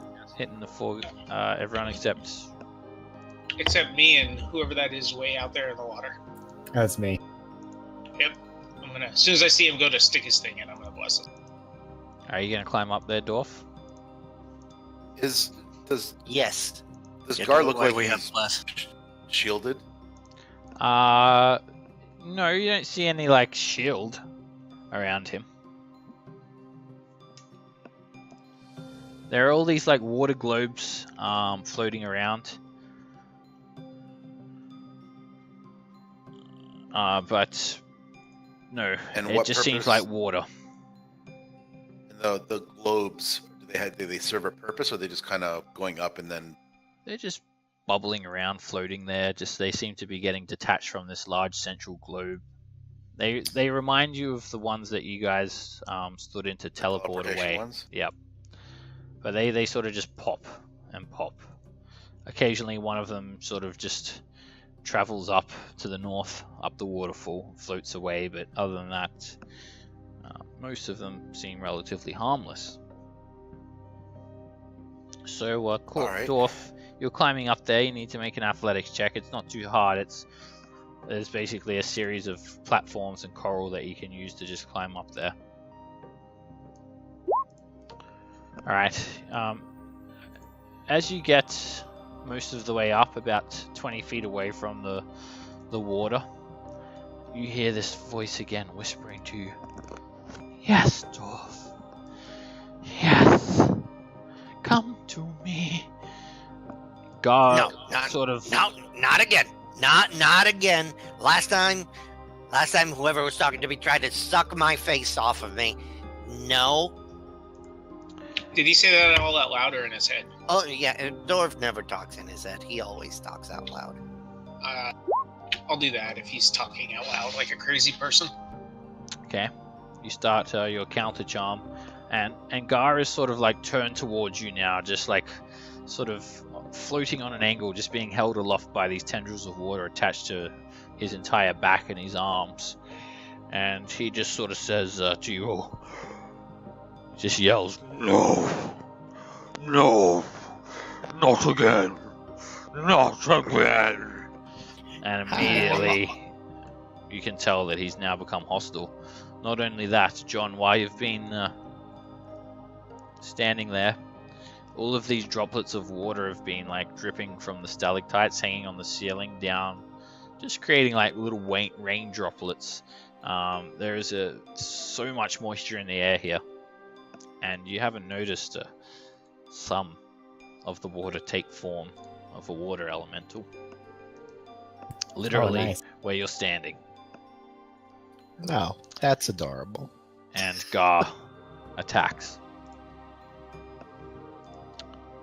But before we get into this fight, let's take a 5-minute break. I'll see you guys back at 35 minutes past the hour. Hey. Alright. Nice initiative roll there, Core. Yeah, Right? actually, we all did really well on initiative John. this round. Poor John. I'm terrible at initiative. It's the It's okay, man. Oh, I'm you should have pretty seen me low before I most took that times, too. stupid feat. Yeah. I have a +4. I'm just rolling really bad. It's Seb. He does it. Yep. It's all Seb's fault. All right, be right back.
Oh, I'm back.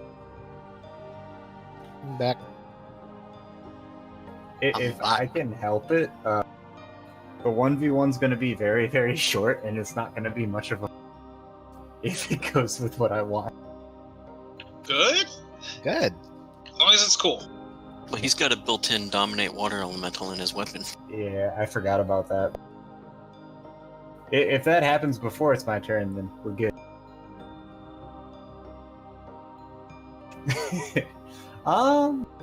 Kind of weird. It's like having Jello over your face, but like oddly refreshing. Hey, it's clean water, man. It's all good.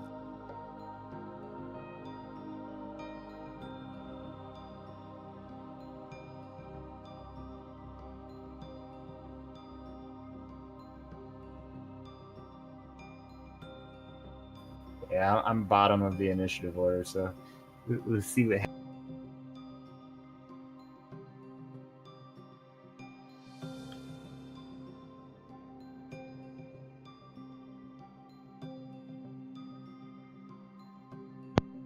Back. Welcome back. You guys ready? Ready. Mm-hmm. Alright, so there is something obviously much different about Gar. He certainly is no longer human.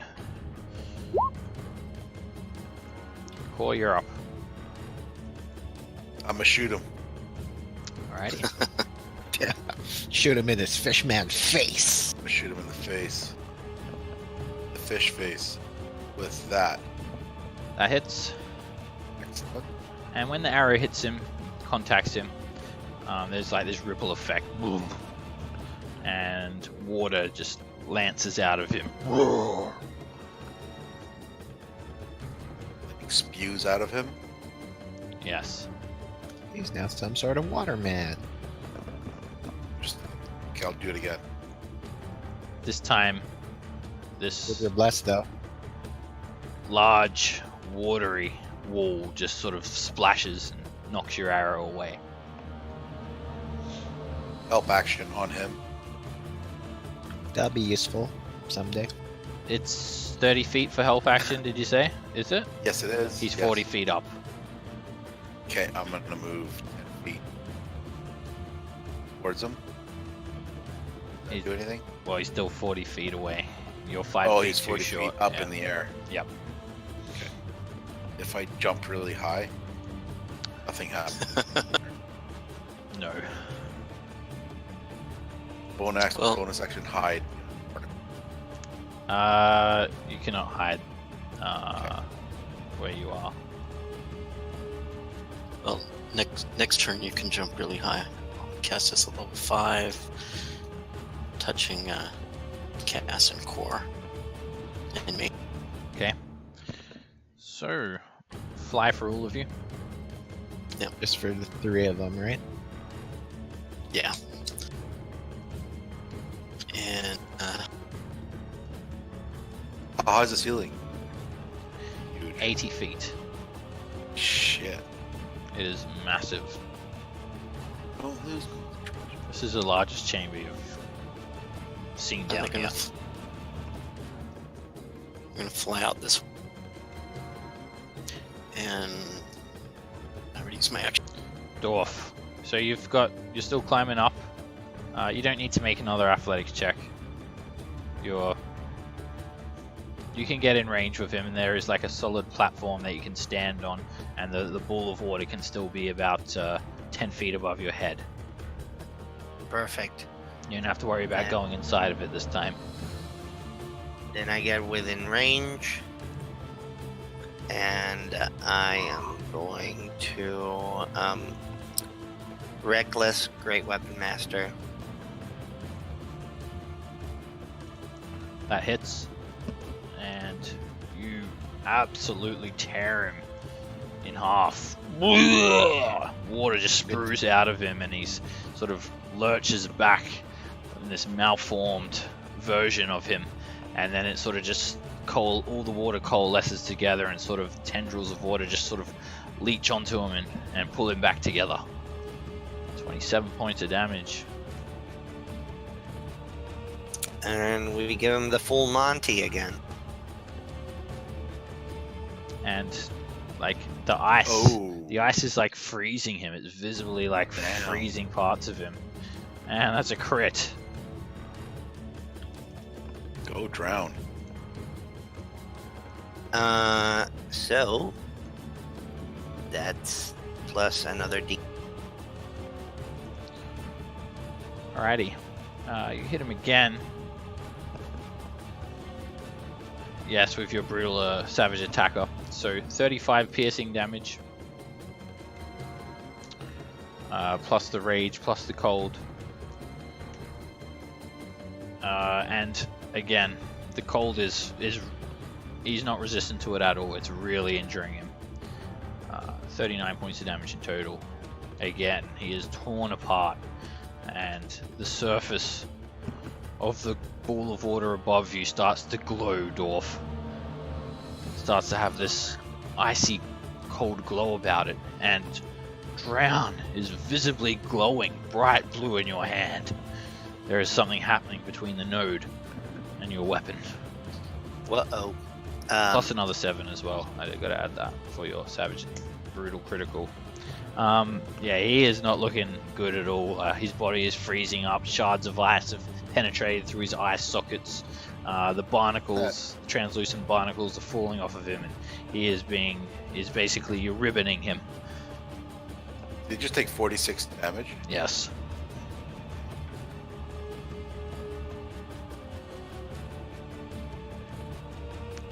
All right. The intern button isn't working for some. It's because there's a layer action now. Oh. All right.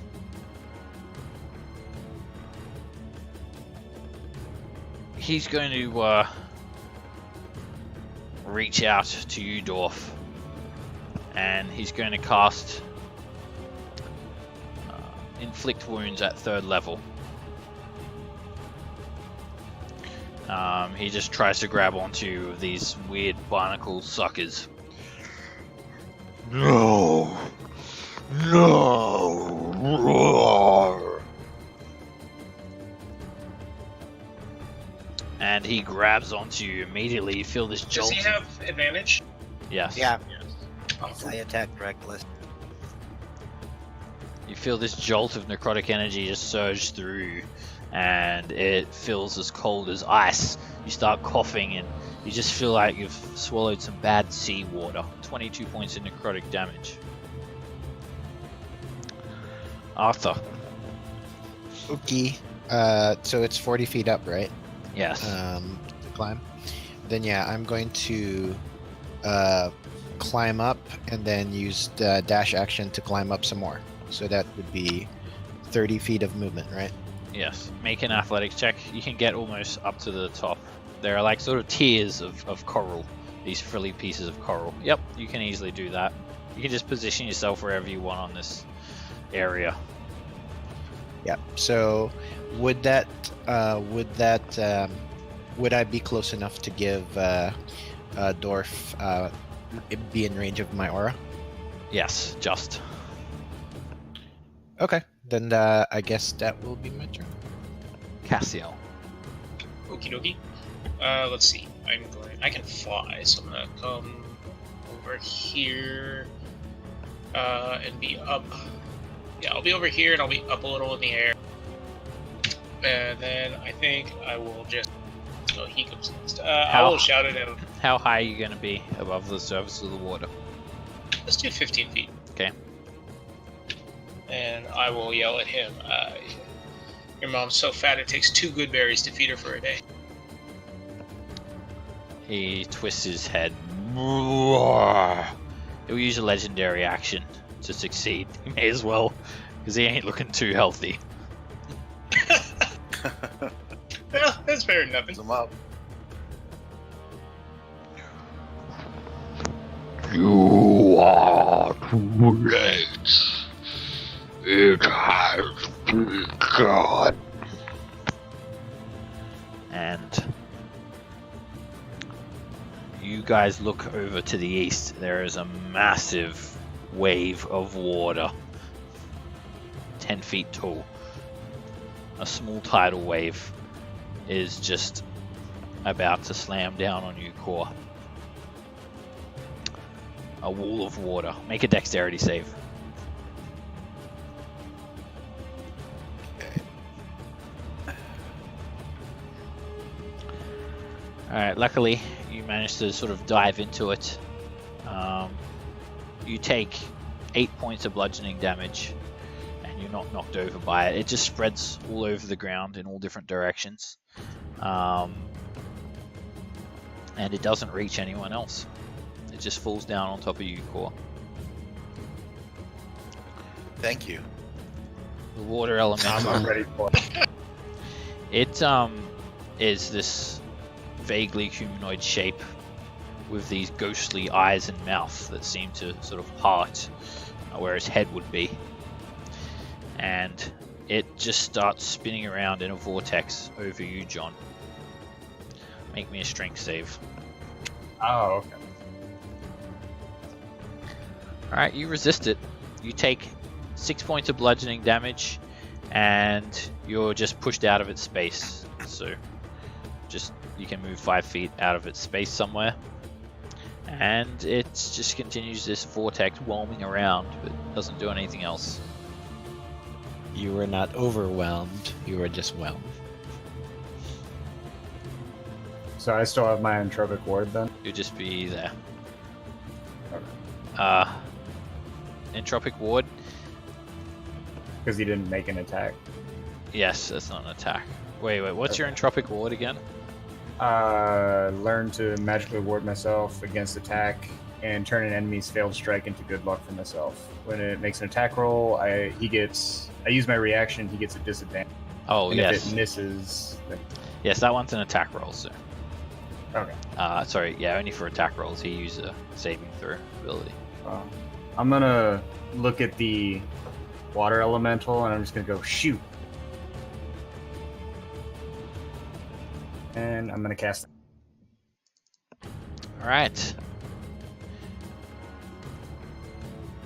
You hear this sort of suction sound, and the elemental is just sucked into this tiny hole the size of a pinprick and vanishes. Then he pops right back out of the water node. He tricked. Yeah, apparently we're in the It's like, hi! He waves at you That's from awesome. the water node.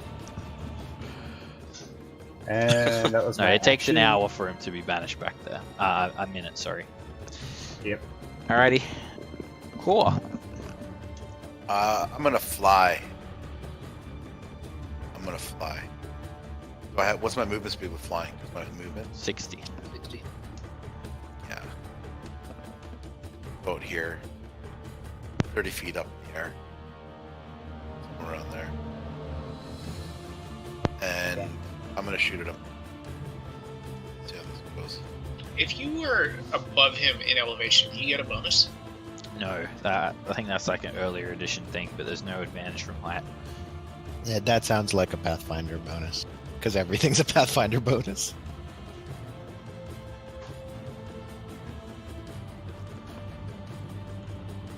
That is a direct hit. The arrow slams into him and he just explodes like a water balloon. Pops. Literally just pops.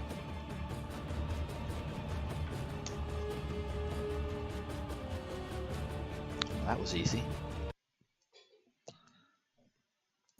Do we Dead? see anything that might have caused the But wait. tidal wave? Why are we not breaking initiative? Why aren't we breaking initiative? Hey, Wait, there's more. As you put that finishing arrow into Gar, he just sort of pops, and all of these tendrils that were attached to his back just sort of flick into the watery bubble, creating this large ripple effect. Whoa, whoa, whoa. It revolves around the bubble, and it seems to create a ripple effect in this entire cavern. Whoa, whoa, whoa. It's like a shockwave that's just spread across the cavern.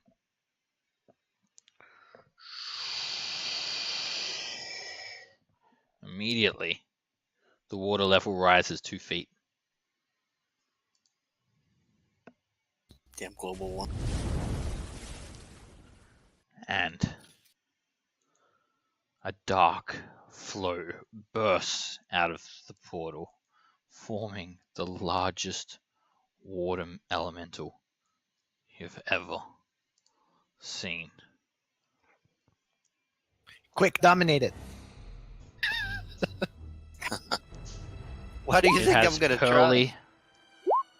malignant eyes, and it rises to a height of a massive waterfall, Oh no.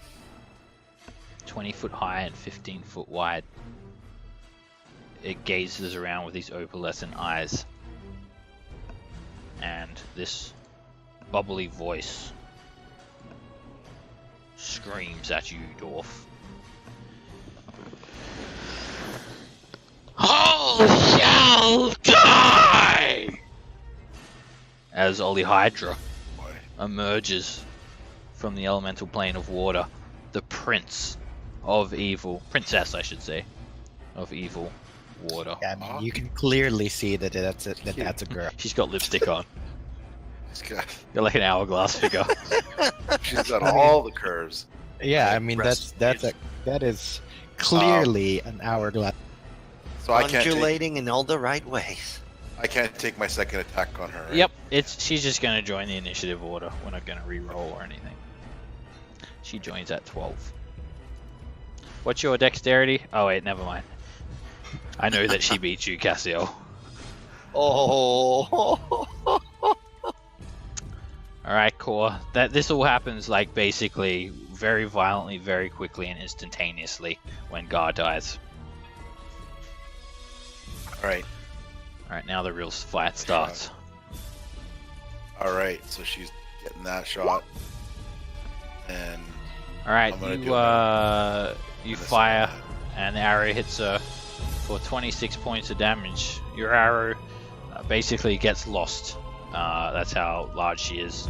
You don't even know if it even really, truly damages her. She makes a wisdom save. And scared, bitch. she doesn't look very scared, Core. Damn it. Oh, 7. The water starts rising, and a lot of the water forms into her, enlarging her ever more. She uses a legendary action.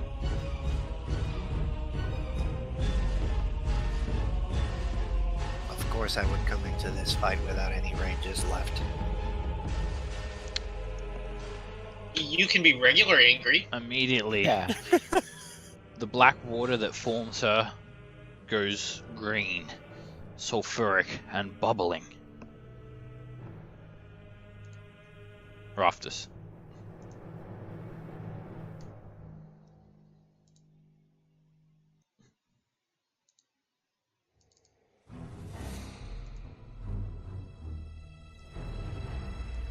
Did you say something after Raftus because you cut out? That's it. Your turn. Oh. It's just Oh, Maybe you were going to say that. She barrels down on me. it sounded like it was the beginning of a statement. it can Like, be Raftus organized. It can be organized. Don't worry. instantly die. How tall is she? 20 feet high. It's a swirling wave. Green. Alright. I don't remember what height I was at, but I'll say I'm up at 40 feet or fly up to 40 feet. Okay.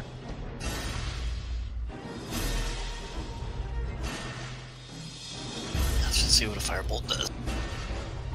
Alright, the firebolt. It looks like a tiny little dart in this massive cave. And it just zooms on over like a missile.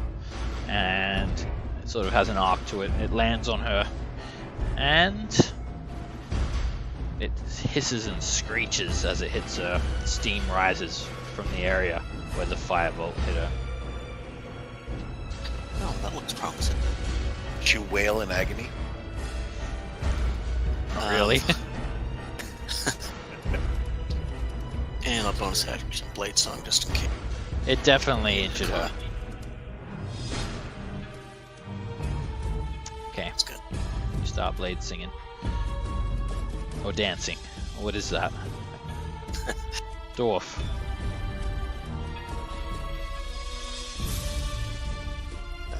Okay.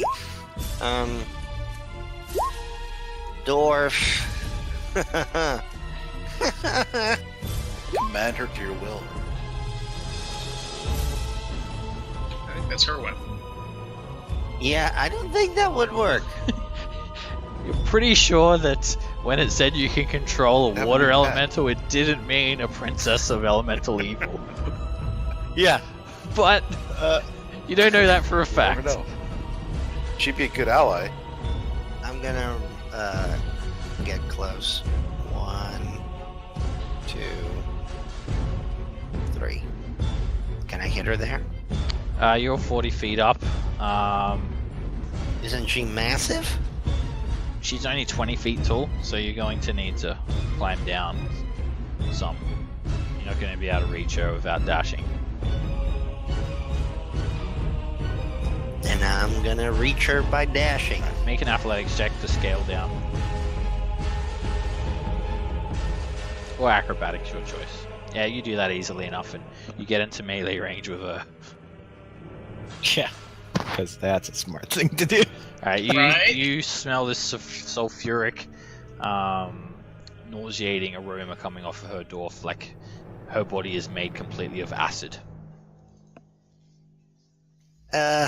She is transformed. Oh, that's why she turned green. I don't think this is good, guys.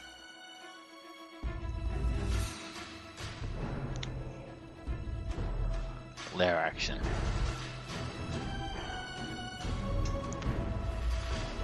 I see that measurement cord. You see nothing. Alright, a massive frozen portion of fog starts to form, almost like a steam rising up that freezes. And it is massive. It is truly massive. It has a radius of 40 feet. That's big.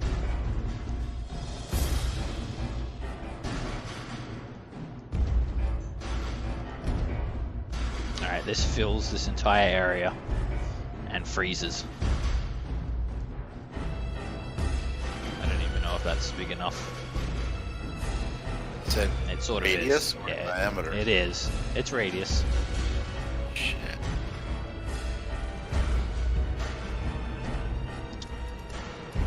Yep, that's gonna happen right there. Okay, that is going to hit everyone in that area. Arthur, Dwarf, John, and Raftus. When this happens, this fog just appears there and freezes. It's all heavily obscured, and everyone there needs to take damage when you start your turn.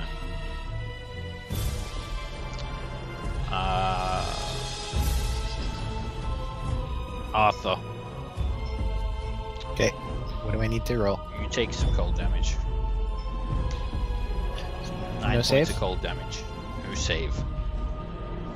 It is absolutely freezing. Boo. How far away does the cold lap get to? It's like 80 feet. If you like move to the north, you're going to be out of the radius of it. You're literally on the edge of it. Oh, It's like okay. 80 feet. Okay, then I will do that. Yeah, you're going to 5, need to move 20 feet to the north. Oh yeah. 10. Can I get down here? With an athletics check.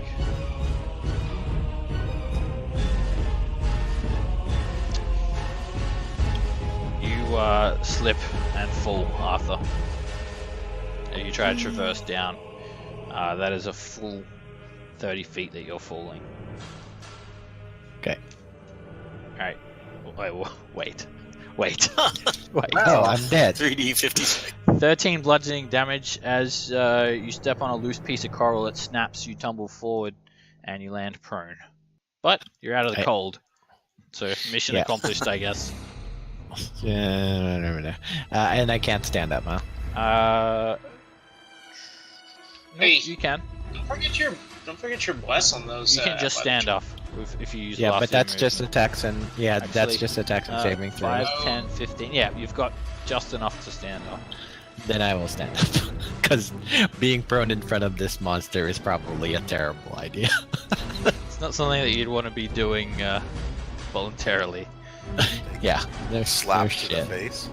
Yeah. All right. That's my turn, I guess. Since did I have to dash to get here or no? No. You've got your action Falling still. took most of your movement. Okay. I Then mean, didn't have to. Falling took your action. No. You still got your action. You had just enough movement okay. and Then I will. together. Then I will use my action to. Alright, Spirit Guardians come out. And all of these mini St. Cuthbert cudgels start swarming around you. Now, what they are, they're buckets, and they're trying to like scoop Ollyhdra. Okay. Just like a windmill That's of buckets. Yeah. That's great. Like a watermill. Yep. Okay. Alright, she will make a wisdom save to avoid being failed. She has advantage. And she That's fine. takes 7 points of radiant damage. The buckets slam into her. She's going to now cast a spell. A 9th level spell. What? What? Oh, shit. That's not right. Storm of Vengeance. 5 damage for a 9th Alright. level. Take It's it. a little bit worse than that. Alright, this churning storm cloud fills this entire area. It has a radius of 360 feet. Damn. So I'm just going to do this. I'm not going to put like a big cloud here to obscure our entire battlefield, but I am going to do this.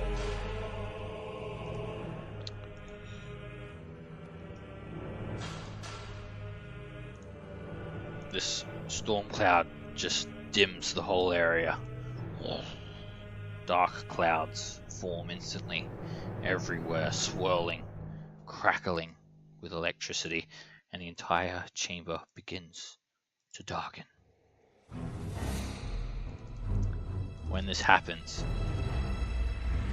everyone starts to hear lightning flash, starts to see lightning flash and thunder boom, and strong winds start roaring. Everybody make a Constitution save.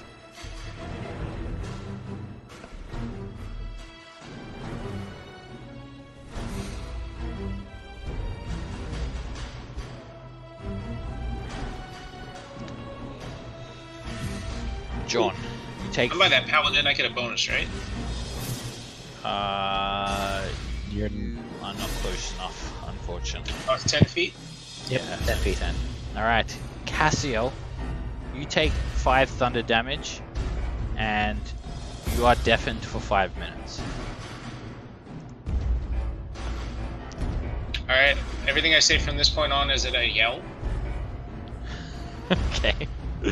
Alright, Arthur, That's you also take 5 thunder damage, and you also become deafened for 5 minutes. What's the DC? Because I got a 21 basically. Oh, for some reason I was thinking, yes, you make the save, you don't take the damage. I wasn't looking properly at that, I was thinking a +5 for some reason.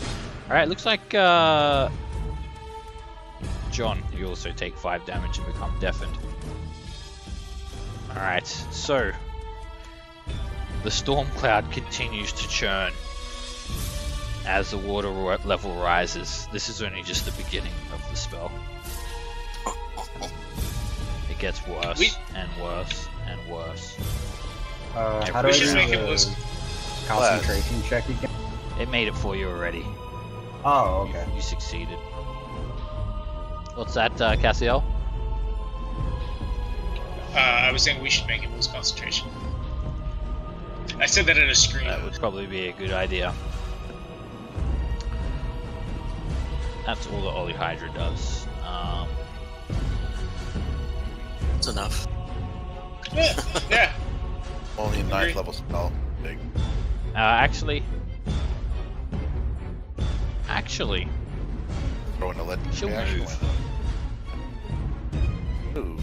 Yeah, You're not allowed to move. she'll move 45 feet this way. Dwarf, you can opportunity attack. Stab her with. Dwarf is afraid to Wave. opportunity attack, but Take it. here we go. Can I do it reckless? Yes. Oh, Straight. yeah. And Great failure. weapon master? Okay. That hits. Yes. You Big thrust Drown forward, and the ice spikes her. But it is instantly melted, and the cold does not seem to have any effect on her. Not only that, your arms sting and burn as acid splashes forth onto you. Fuck. Almost failed. You take 11 acid damage. The effect lasts until her next turn, right?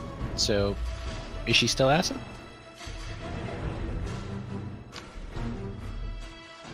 Oh, sorry, I thought it was the end of her next turn, so she's not still acid.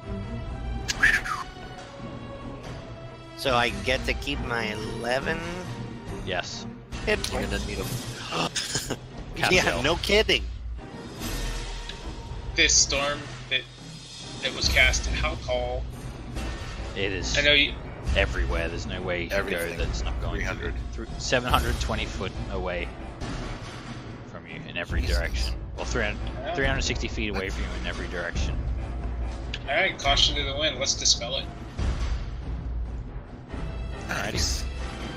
Make me a charisma check. DC 19. Sending you whatever inspiration I have.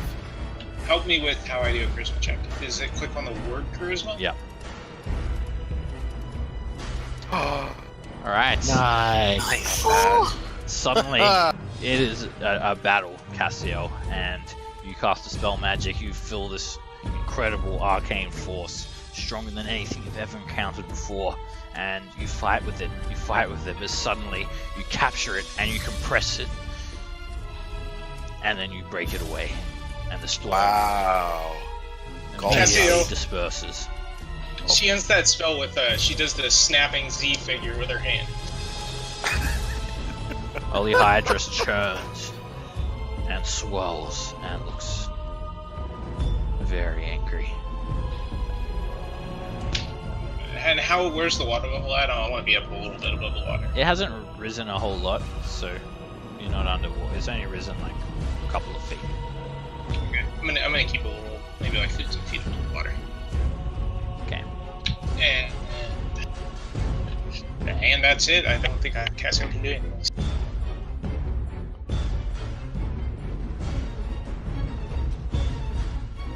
I had to scroll a while to find the end of turn button. John. Oh wait. Oh, what happened there? Sorry, I don't know why it skipped ahead. John, you're up. Alright. I took how much damage You didn't take for any being in damage. the cloud? Yeah. Oh, sorry, I didn't see you move. You take 14 cold damage. Alright, I'm gonna move over there and hold faithful Eldritch Blasts.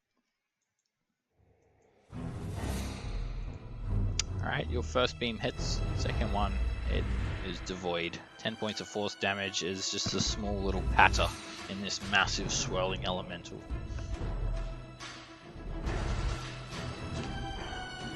So you said they're There is stalactites or whatever coming down from the ceiling, right? Yeah, forest of. A forest. That sounds good. I'm gonna go up there in 1 second and hide. And shoot. Alright, how many feet were you flying? I was up 30 feet, and you said the roof is Okay. 80. I'm going Why is straight this up. 60 speed, I think, right? Yeah. Alright, so you're going up to the roof and you're going to try and hide? Yes. Sure. I like the way you said that. A group Yeah, appears on the like- initiative order in ET. It's like, go ahead. Fucking kill you. Layer action, the roof. Alright, you tried to hide, and You its laugh. glowing eyes are staring directly at you, Core. Okay, I shoot at the eyes.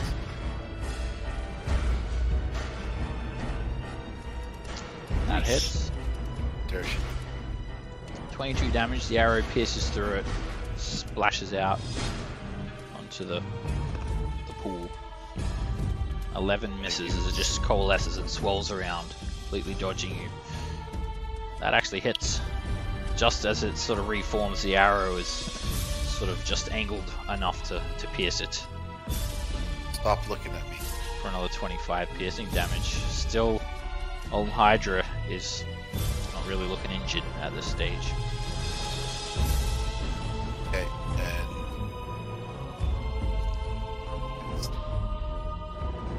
Raftus. I take damage. Yes. 9 points of cold damage.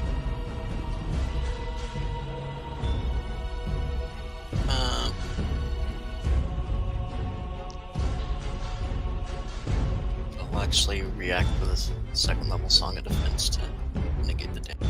Okay. I don't want that. I don't want to risk losing concentration. And how high? It's 80 feet in diameter in the center of this wall. Oh, how high is the It's 40. So it goes 40 feet away from the center point in every direction. Which is like here. So how far up do I need to fly to get out of it? how far, That's what how I'm far asking. up were you before? I was 40 feet. You need to basically just fly a little bit because you're right on the edge of it. Most of you are on the edge of it, apart from John.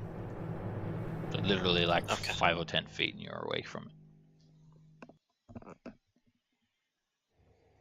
Alright, I'm gonna fly up and back. Feet up and back here, I guess. Okay. How high do you want to be? 60 feet. Okay. And I'll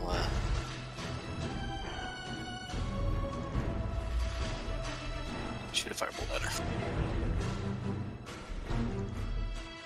Alright, you hit her and she sizzles. Alright.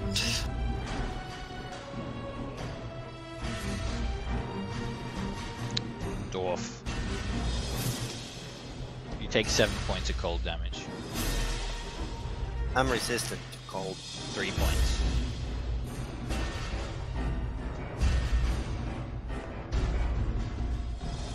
Alright. Fucking hell. It's gonna be one of those days.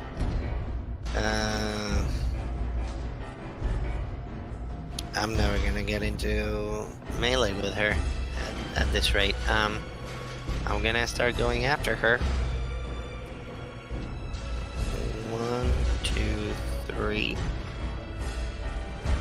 4, and 5. And then I'm gonna dash. You're swimming, so Yeah, that's double movement. that's all I have. That was dashing. Okay. I think you got a bit further than you should, but it's okay. If you went, I if you went have diagonally, 70. I have 70. Oh, that's feet right. You by were dash. So I barbarian used now. 10. I forgot. Hopped on the hopped in the water, good. and that's another. I forgot that you're no longer a part fighter. You're just a straight barbarian. All right. Yeah. Good news. The icy fog is gone. Now for the bad news.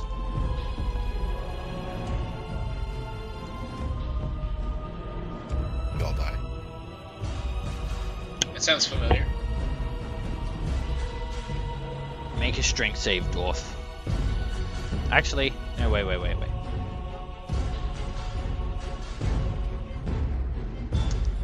Make one, John. A vortex just starts to suck you in. Which save? You said Dex? Strength save. Oh. A swirling vortex appears underneath you.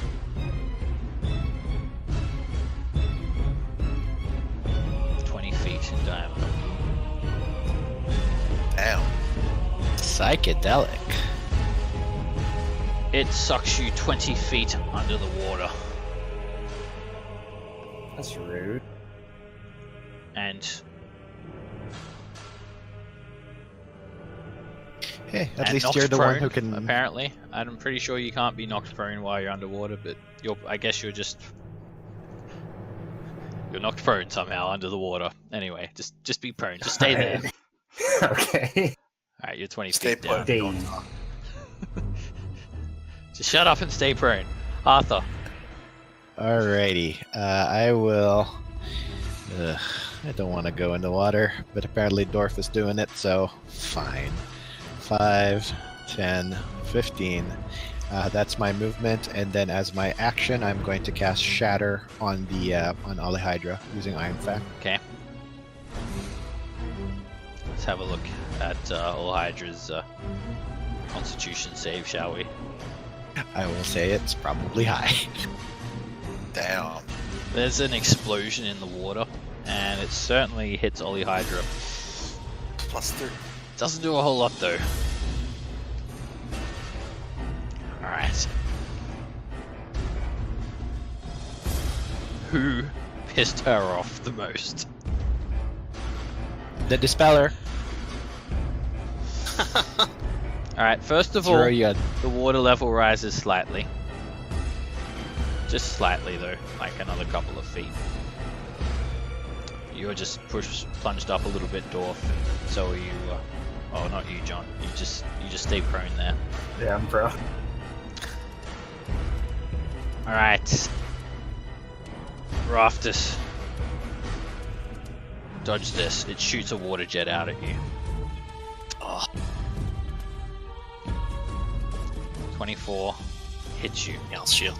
You've Yell already shield. used your reaction.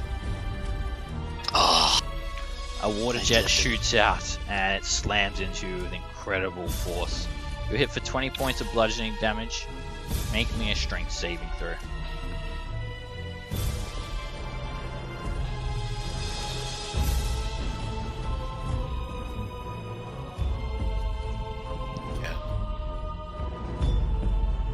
Can't be knocked. Alright, you're knocked 60 feet. Wait. No, you're not knocked. Let me just check one thing.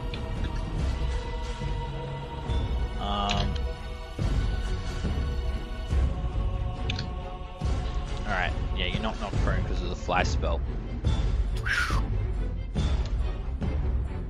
Then you're in the water, Arthur. Yeah. Okay. Ollyhdra is going to float on over to you. Hi. Fails the wisdom save. What? Moves 50 feet there. Takes 21 radiant as it begins to get bailed out. Fuck it. The face. Alright, she is going to just come down on you like you've just been hit by a tidal wave. Alright, it hits you for 20 bludgeoning damage, and you're grappled. And now she continues her movement. Wee.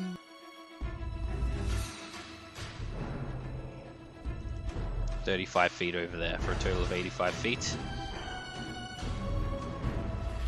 90 feet. Taking you with a... okay. Cassiel. Oh boy. Okay, so they're over there now. You are getting absolutely crushed, Arthur. It is just compressing you with pressure as if you're like 500 feet under the surface of the ocean. And how tall is she? She's technically she's 15, but yeah, 20 feet. Alright, I'm going to go just a Wearing little. heels. I'm just going to go up a little higher. I want to be outside of her ability to just body slam it. Okay, Okay, and there's nothing to dispel. so you'll be about 30 to be safe. Works for me. Actually, And- I think you need to be higher than that. You're going to need to be 45. To avoid her like running into me physically, Yes. not attacking me, but actually running into me. Well, that you only need to be like 20. That's where we'll go. I just don't want her to like run into me. Okay. Cool beans. Alright, good movement. And then... Oh gosh, I don't have what that's a good attacks. We will mock. I tell her she's looking a little damp.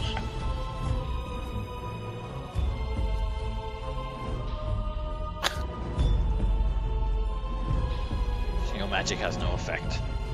Ooh, that's a big wisdom plus. Mental note. On is even worse. Yeah.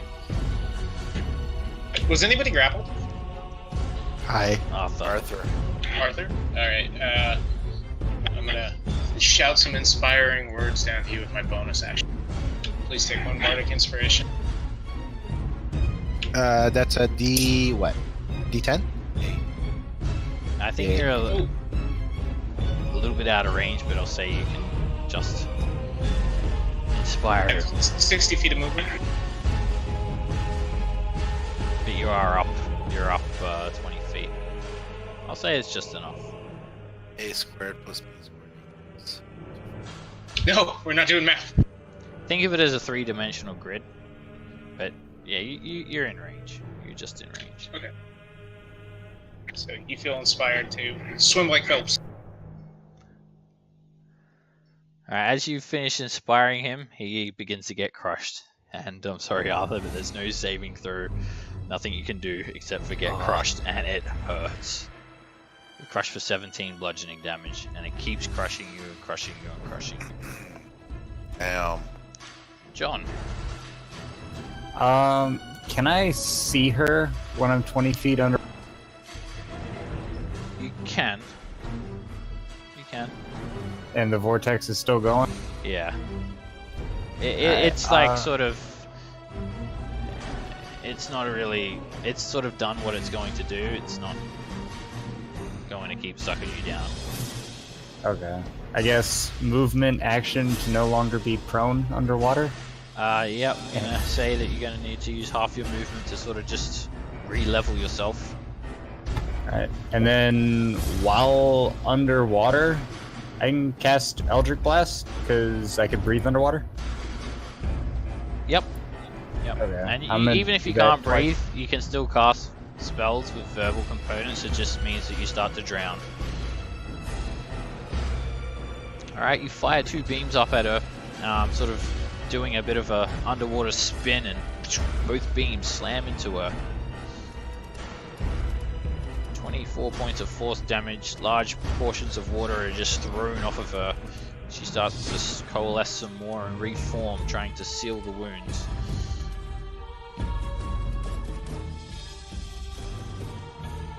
Uh, 10. Alright, she's gonna crush you again, Arthur. Okay. Damn. Oh god. I'm down. And then everything goes black. Edge. Poor. I made my concentration save though.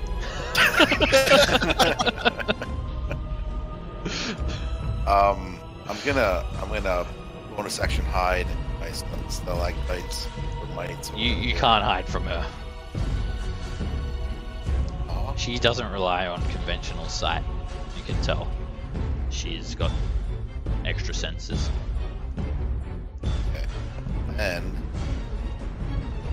You'd probably need to like be completely obscured from her to hide.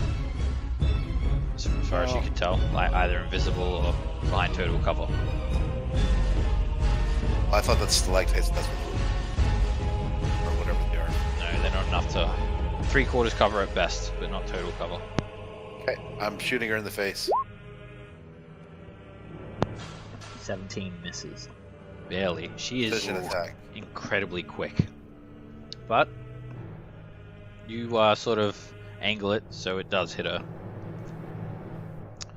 for 33 points of damage.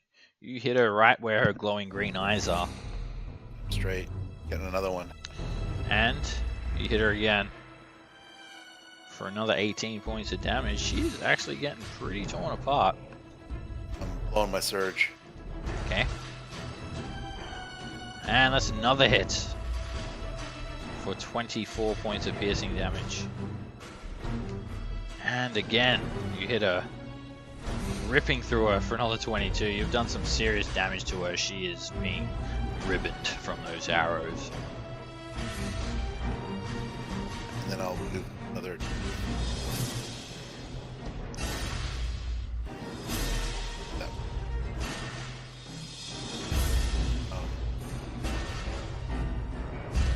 She's going to actually just crush you again, Arthur, and you fail a death saving throw.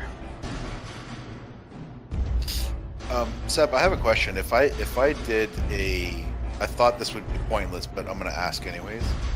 If I did a disarm attack, would that do anything with Arthur?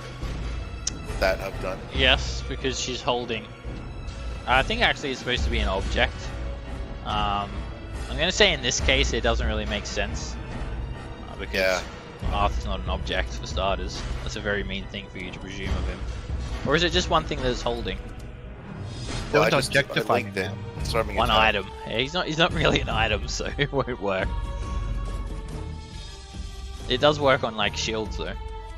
Okay. Which is a good thing because then they have to use their action to put the shield back on. Raftus. This vortex thing's just on the surface, right? Yeah. She's 40 feet high? Or... No, she's like 15 feet high.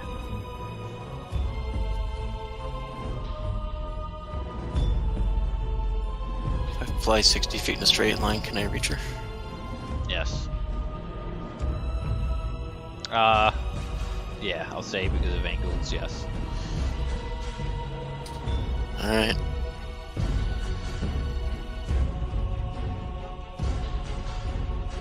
Gotta get her down before she... Flying at her. What's that? I said, yep, you fly, you dart directly in at her. Alright. For the eyes. And 22 points of damage. You sort of tear through her and fire leaps over her body, sort of singeing and burning. And you hit her again. Again. You hit her. And suddenly the fire becomes so intense. It leaps over to her. Wow. Nice job, guys. As I slowly sink into the... And she just explodes. Slowly Completely sink 60 feet disperses. into the water. She's gone. Love the Okay. image of this Wow. tiny elf flying, zooming in with a flaming dagger. I scream at the top of my lungs. Did we kill her? Yes. What? What? I thought for sure we were all gonna die. I'll fly down and underwater and grab Arthur. Sure, you guys can recover him. Pull him up. Yeah, pull him over to land, and I'm gonna go recover help- the immovable us. rod from the up top. This is- fly. Oh, you got This some is fly the- speed. This is the day the melee get murdered. You'll have your day. No, I mean, Is I the got water level still rising? No.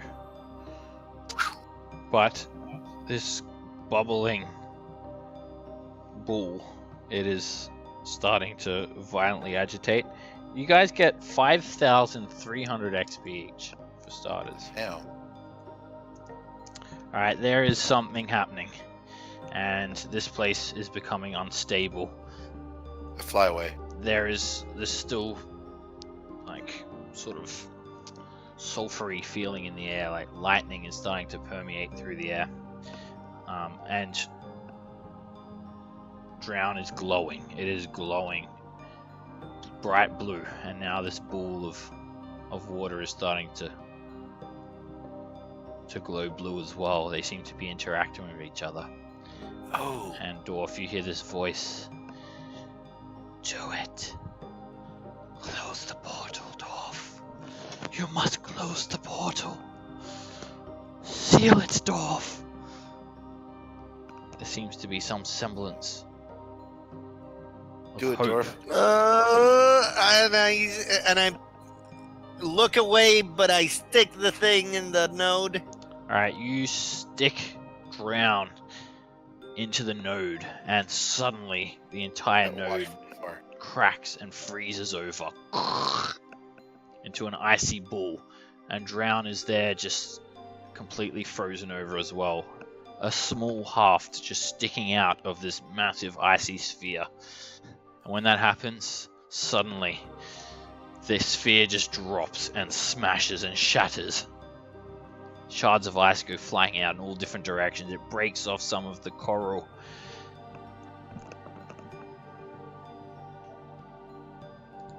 And the portal to the elemental plane of water has been officially closed. Huzzah! Nice. Where the ice Good job, contacted Dwarf. the ground, nothing remains except for this small rainbow-colored rock, flashing with scintillating colors of all the elements. A crystal, not unlike the crystal used to power your Spelljammer helm ship. Oh. Forgot Ooh. about that. Be able to get home. Is Drown gone too, or did it fall out of the icy sea? It was consumed to close the portal. Oh, Oh, the price.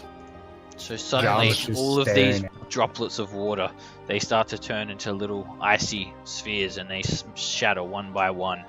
Immediately, all of the moisture seems to leave the air, and you just see icy droplets just sort of fall, raining down like hailstones. As it's not an instant effect, but slowly, the forces of the elemental plane of water that was seeping into the material plane begin to gradually fade away. Some of it instantly before your eyes, with all of these water droplets and the node closing.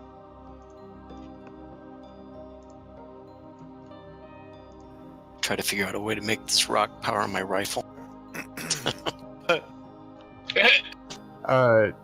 When John sees the drown get completely absorbed by it, I'm gonna kind of like walk up and then just kind of fall to my knees and just start screaming no at the top of my very, very upset.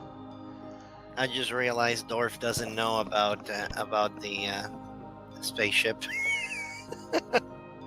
Oh yeah, he doesn't. Alright, John, you John. hear this like little whisper as well. It seems to be coming from the stone.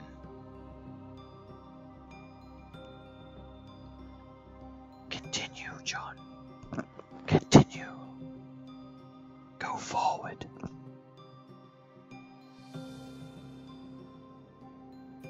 Does it sound like my pack person, or is it different? It sounds just like them. Hmm. Similar voice to what Dorf is hearing. A female's voice. A soft, kind voice. Does Dwarf still hear the voices? No. You become unattuned to drown Dwarf, and you get your original floor back, or you can make a new one that may be inspired by some of the trials that you've overcome here. As Okay. drown was the key to closing the elemental plane of water and sealing it off from this I didn't- planet. I vote we. I didn't have it long enough to grow like shells and scales or anything like that, did I? Yeah, you had a set of Dwarf. gills, but people didn't judge you for it. Cassiel walks up to you, Dwarf, and just yells, "Good job!" and then I'll pat you on the back. All I did was stick a thing in the thing. Arthur. What do we have for air again? Nothing, right? Yeah, Yeah. the chick got away. escaped. Yeah, so we have to find her. We scarred pretty much the entire air place, right? So That's what we should do next. Well, you guys, Go you back guys to air. did, but she wasn't there. yeah. Oh, Do looked we at you. There. do we have any any Did Gar have insight anything as on to? He was basically he burst like a water balloon, and I mean Ollyhdra just sort of dispersed in the very very same manner, and now the node has been destroyed. The only treasure that you find is this elemental crystal. I pull out the big metal claw and mock his corpse with it.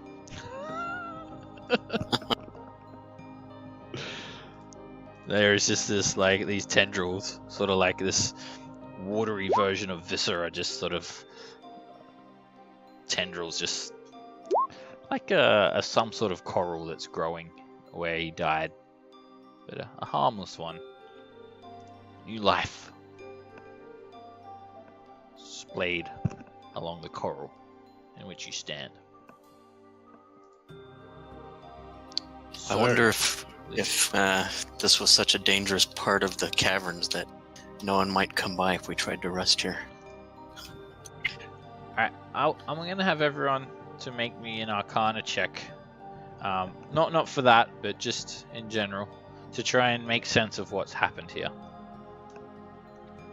Alright, John, you and Raftus. So it was pretty evident, especially with poor Thek's experiences, that this was a direct portal to the elemental plane of water.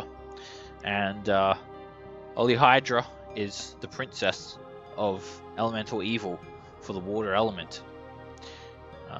She seemed to have been summoned here using Gar as a conduit, and the elemental plane of water has been seeping out into the material plane, transforming this cave into an embodiment of the elemental plane of water.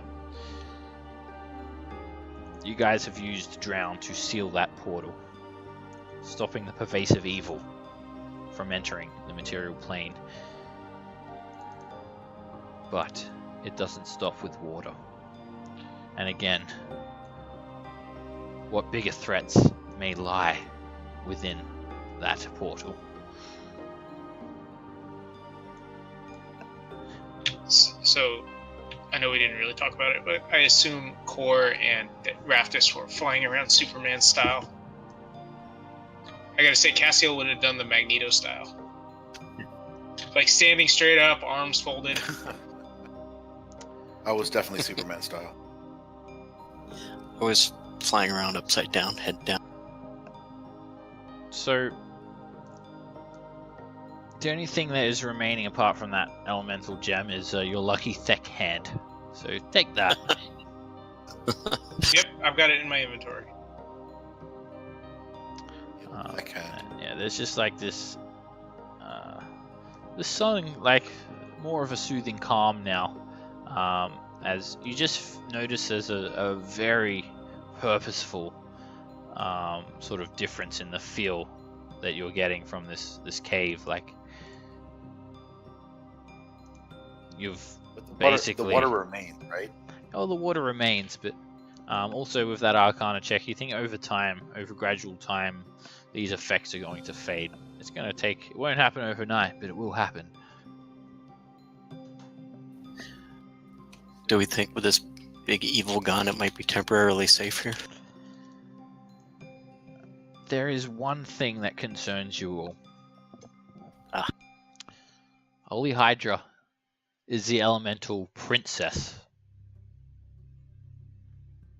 of evil water. This world Prince is gonna be upset. may be safe, but these forces are only dwarfed by the forces of elemental evil that was summoned in the Cron Hills in Greyhawk. You think back to your home world and what evils may have developed in these short months that you've been here. There seems to be a link between these two worlds. Perhaps stopping the elemental nodes on this world is only part of the fix of rooting out all of the elemental evil for good and preventing it from entering the material plane.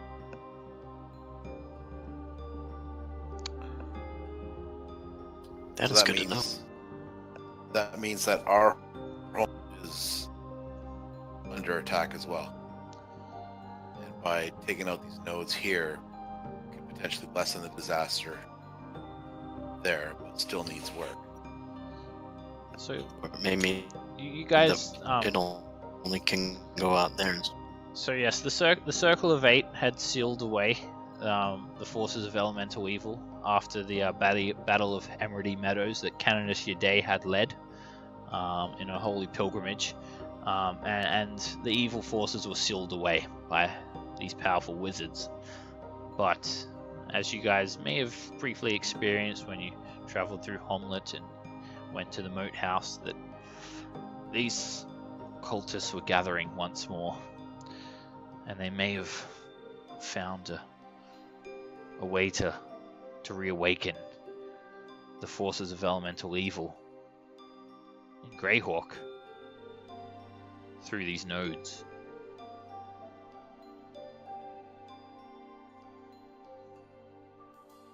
We must shut them all down.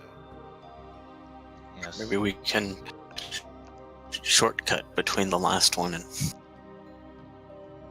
Ooh. Mm-hmm. So you just Find a think back to correspond- the Temple of Elemental Evil. There is rumors that you guys have heard that similar nodes exist in the Temple of Elemental Evil.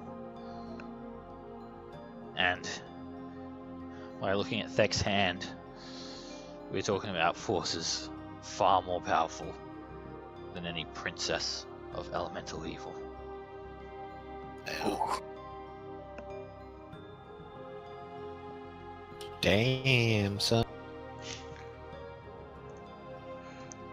And the crystal, the elemental crystal that we have, this looks like something that would power the ship. Most likely. And how many crystals did we go through getting? There were 4. There were 4 crystals and 4 hubs, and all of them shattered when the ship crash landed after the Illithid attack.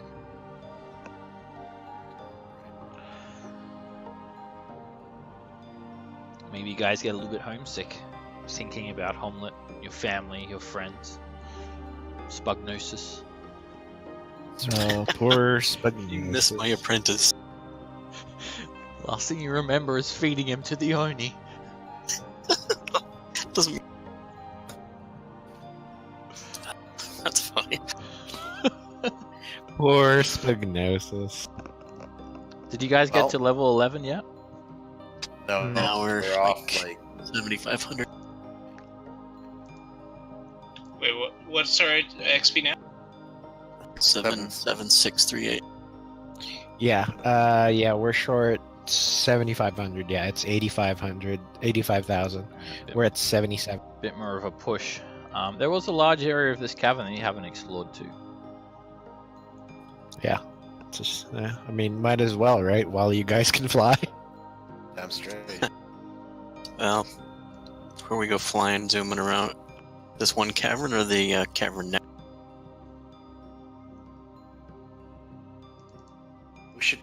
We should go around checking everything. Yeah. I mean, Yeah, before while we take can a- fly, why don't we do that? Yeah, we should just go.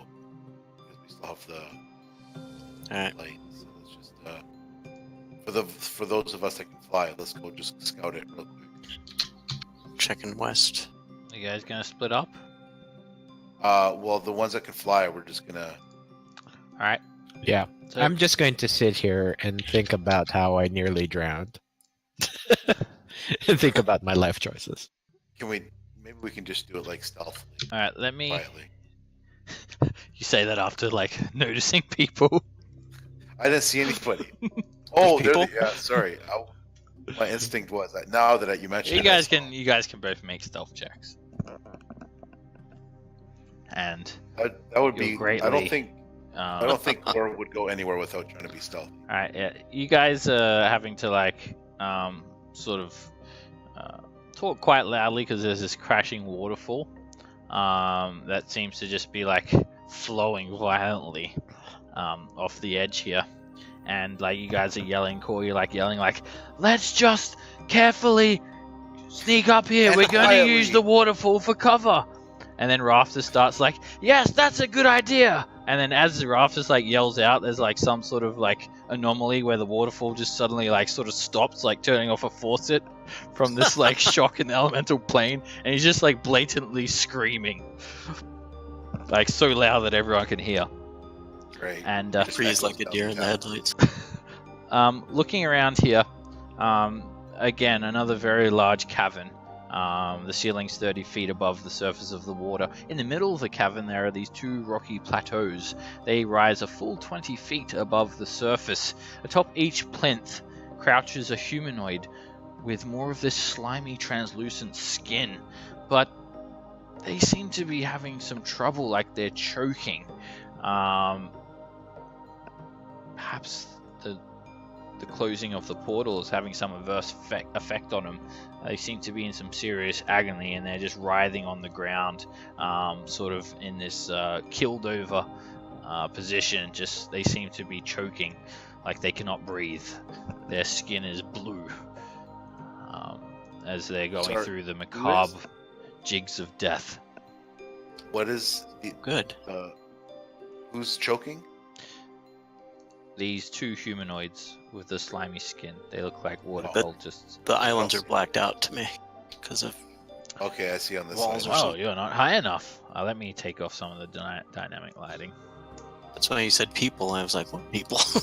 Oh, Yeah, you do have to fly up a little bit to see them. So, yeah, they're just experiencing. They look like- They're having some serious trouble, and you watch them for a little bit, and they literally just die before your eyes. They choke as if they're unable to breathe. They look up at you with these looks of regret, and they almost plead with you for help, as if they're just now realizing they've made some horrible mistake. plunge my dagger into her throat to make sure she's dead and With the bodies. search her. Alright, you search them, and they don't have any coins on them. They've just got like some scintillating seashells. One of them has a pearl in her pocket worth 100 GP. Yeah, that 5 times fast. Alright. This looks promising. There's okay. Are you guys sure you want to split up? So, Maybe not. yeah. Let's head back No. and No, we don't. rest and recharge, and then we'll explore together. Castiel yells, good idea, let's head back. I say what? Or I actually don't say anything. I just mouth the word what? Which I'll respond Like with, I can what? What? I can't hear you. I might have a little damage to my ears. What? I just keep saying what to whatever you say. Well, we can go back to that little room. We can stay here. If you want to rest. I think the this place, the natives down here probably know to stay out of. So maybe this might be the safest spot in the whole place. Okay. You Try that. get the feeling that you're not going to be able to stay here for a prolonged amount of time without stuff coming for you. Ah. They're going to notice that the node was disrupted, and they're going to whatever creatures left, they're going to be coming for blood. Hey, that area we didn't examine with the ships looks like it's to the north of us. Yep. Yeah. Go there. I am going to say, though, your flies... Is it a 10 minutes or an hour? It's 10 an hour, minutes. I think. Oh, is it only 10 minutes? Yeah, think- I'm Big gonna- fly is check. 10 minutes. yeah, it's gone now. Aw, I thought this was permanent. Cast it again. Cast it again. And you guys effortlessly just float to the ground safely when it wears off. Yeah, it's 10 minutes. Just like that.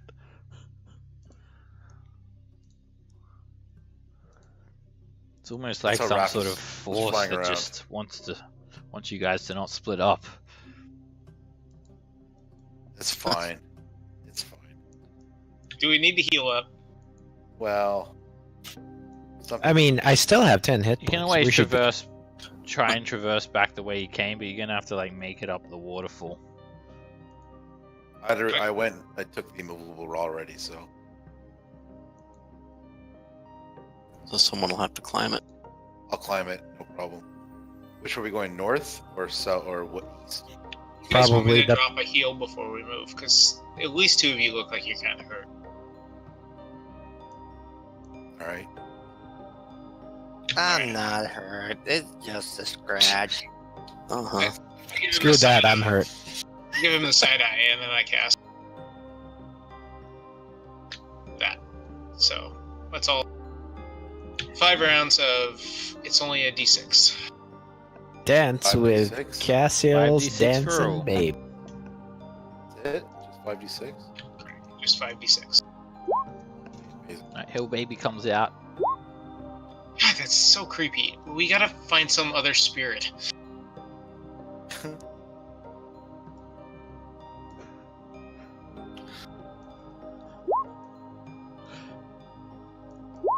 As long as he doesn't make a sound every time we go into his sphere. Like, Every time you pass through him, he just says wah, wah, wah. Wow, 25. That's a really nice roll. Thank you. No, I was talking about John. I was like, No, I'm 25. stealing your. No, too late. You already complimented me. You can't take it back. All right. Fair. I might have to. I'm gonna reload my thing. Should we go to the north? Alright, Bardic Inspiration is worn off now, and I don't think anyone else is concentrating. Let me take all these markers off. You guys are feeling a little bit better though. The Hill Baby definitely brightens your spirits, unless your name is Arthur, who's still suffering severe injuries from being almost crushed to death. It's fine. It was fine. Just a little hug. Yeah, it was just, she was just, a little handsy. So immediately there's a sudden like 4-foot drop in the depth of the water here. It's very noticeable, just in the short time that you've remained on this coral. It seems like all the water is starting to slowly drain. Even the waterfalls, they Not as lose. intense. They lose their intensity. Oh, that's good. Alright. That happens very suddenly as well. Visibly noticeable. Which way do you guys want to try to get out? I said we go north first. North looks interesting because of the ships, and we know we haven't been through that. Hopefully the vortex is good. I'm gonna try to climb the. All right, cool. Give me Wall. an athletics check. Let's see what you got. Ooh, can I guidance you? Alright, Cassio gives you Oh a my nice God. little neck massage. You try to get up there, and you guys just see Core like freestyle swimming, and then he just like goes under. The waterfall just like completely crushes him, and he's like flung away. Resurfaces like 50 feet away, coughing and spluttering. Oops.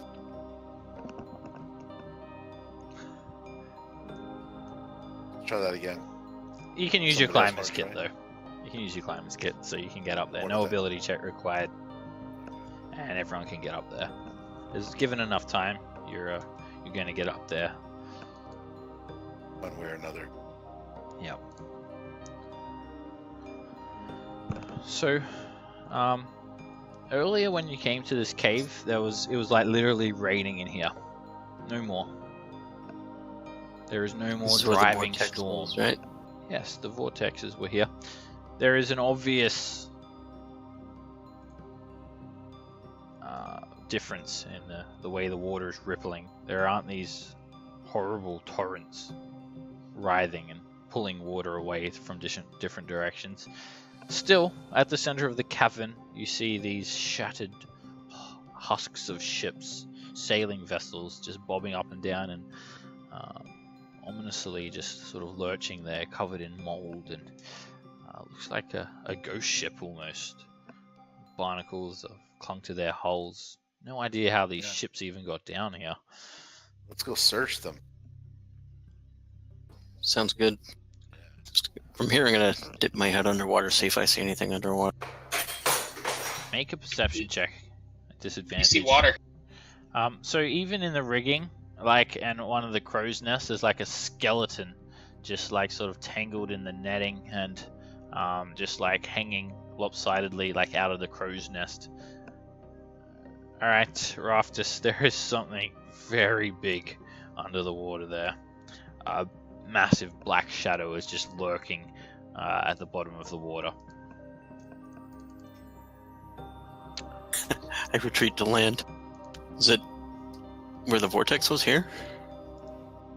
Directly underneath the massive ships. Oh, the massive ships. And I think Core's a little bit too late to hear that. Not only that, it's kind of dark under the water. It's pretty gloomy, like there's no sources of light. So, something just bursts out of the water. Something big. You see a massive lizard's head. And another one. And another one. Oh. And another one. And another one. Fuck. I seem to remember hearing something about a many-headed creature. See? I talked to you about this, didn't I? Underneath the water, amongst the wreckage, bursts forth a 7-headed Hydra. Lord. And Well- all of its necks are in a bit of a tangled mass. This reptilian horror with crocodile-like scales along its bodies. These serpentine necks, one after another, begin trying to lurch and snap at you, Boar, as you remain just on the wreckage there. It doesn't sort of create a massive tidal wave of an explosion. Did I find any Knock you treasure off. at least? Before I die? Maybe. Alright. You're up, Cassiel. Okay. Oh, poor Core over there. Let me see. All of this seaweed is just like drooping down from its many necks. Barnacles have Yes. grown visibly onto the side of the Hydra. And it's even got a bit of this net sort of tangled around it that sort of looks like it's ripped it apart, and then it's just sort of like baked onto its skin, caked onto its skin. See. Oh. Debating. Stinking Cloud or Fairy Fire, guys? One or the other. Very far. Fairy fire. Fairy fire. Fairy Fire it is. Let's light them up. No, why did you cast fairy fire? Alright, God dang it! this, what color? Oh, I want a nice lavender. Alright, this bioluminescent blanket of lavender light falls down on top of the Hydra. What's your DC? Let's see. DC is 17. It just manages to dive back under the water and avoids it. Barely. That's okay. Yeah. All right. Well, you know what? Try damage instead. John. I'm gonna Eldritch Blast it Both twice. of them hit. 22 old points of faithful. force damage. You just pepper its body with these beams. It doesn't hurt it very much. Arthur. Okay. First, I'm going to. Am I going to do the stupid thing and swim from there? Yes, I will do the stupid thing. 5, 10, 15, and then I will shout. Alright. You use Shatter, and it literally rips open what's left of that wreckage. I'm going to presume that it's... Let me get the template out for you. I'm going to presume that you're doing it like... sort of there, or something. I want to make sure core is in it. No. Yes. Just want to that's fine. center it on core. Alright, yeah. All of this ship Right on top. splinters. It completely... it is so fragile that it just breaks apart. So just pretend that ship's no longer there. It is just driftwood now. And the Hydra is lacerated by a lot of the sharp piece of wood in the explosion itself. A massive chunk of its flesh has just burst out of it, and it screeches and roars and writhes in anguish. And then I'm going to use a bonus action to channel divinity on myself. So I get 1d6 plus charisma. Okay. Okay. That's my turn. You start to feel a little bit better. Give myself a pep talk. Alright. All 7 heads go for you at once, Core. A flurry of bite after bite after bite after bite. That's why I considered Stinking Cloud. I'm hoping to block his sight. They almost fight over one another to get to you. And you're hit 1, 2, 3, 4. Can I block one of those? Yep. Any one will do. Whatever. Like the I'll say it'll be the last or one. the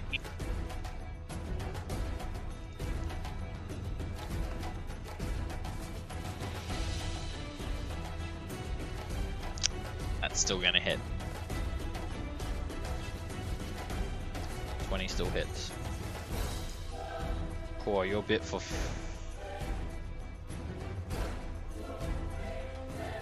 46 points of damage, as every single head tries Damn. to snap at you. Many of them do, and you're bitten all over.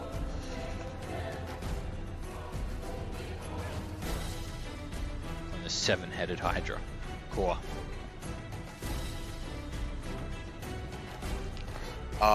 Bonus action disengage.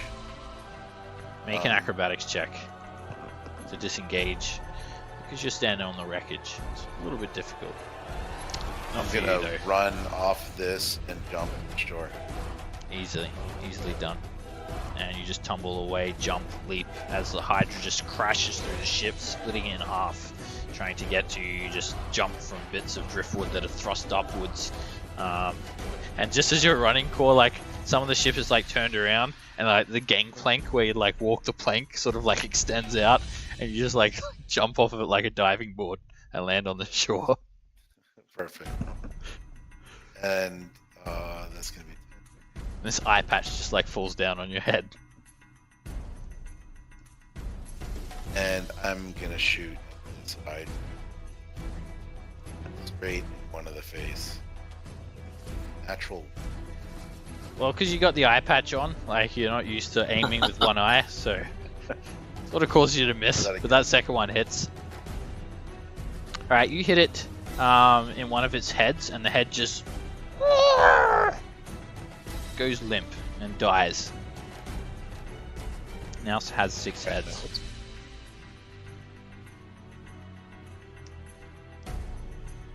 All right, menacing attack.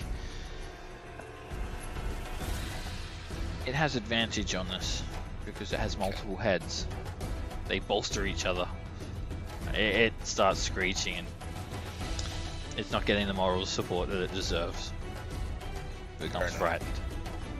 Dwarf, how you feeling? No more No more drown. Dwarf is kind of annoyed by that. You know, getting screwed by sticking the thing in the thing. So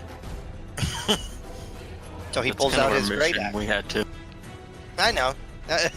Dwarf is just like, but I had a shiny. He Sorry, you takes had out to his be the great one. axe, and he's gonna move close. 1, 2, 3, and done. And I'm gonna dash. 1. If you make an acrobatics check, there's enough like rubble here that you can like walk normally along it without it being difficult terrain. Because there's basically perfect. these giant shipwrecks bobbing up and down. Yep, you can move up to it. Even though it doesn't show it on the map, you can stand on like a solid piece of wood there. Perfect. Then Dwarf is gonna give this guy the full Monty. Wait, didn't you dash though? Oh, well, yeah, that's right. Yeah, that's right, because I was, I had to swim, and it was a full third, yeah. So, no attacks, that's right. You can get up to it though. Face this beast. Rafters.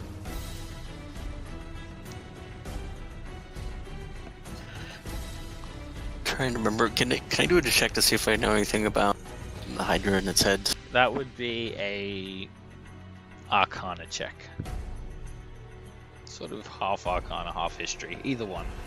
Yeah, so you know that their heads regenerate, and the only way to stop it is fire. Oh. Alright, then I'll firebolt it. That hits it, Oh, sorry. and Take you sort of you hit it like where the dead head was, as it's starting to like not where the dead head was, but like around its neck area. There are these little stumps that are starting to sprout forward, and more heads are starting to grow, and you just like firebolt them and singe them, and they sort of cauterize, and you prevent it from growing more heads. I like Deadhead. Cassiel. Okay. Alright, I'm just gonna try. Boy, he burned it, huh? So, yeah, I will, I'll try Necrotic on it and see if that does anything. Alrighty. Let's make it a wisdom save. And 6 points of damage. Again, all the little stumps that it's trying to grow, they just become malformed, and it just starts to rot. Whole entire thing. Back up a bit. John. Alright, Oh, sorry, that was only supposed to be 2. you're doing your thing. And both of them hit. 19 points of damage. Not enough to kill a head, but the body is seriously injured now, and all the heads are thrashing around wildly. I'm trying to move, but I have no idea where I was. I think you were like here. Alright. I want to move. Arthur. Just keep swimming. Just keep swimming. Yeah, I'll take the dodge action. Okay. Alright. 6 heads, and it does not grow anymore. It makes 6 attacks at you, Dwarf, all at disadvantage because it's frightened.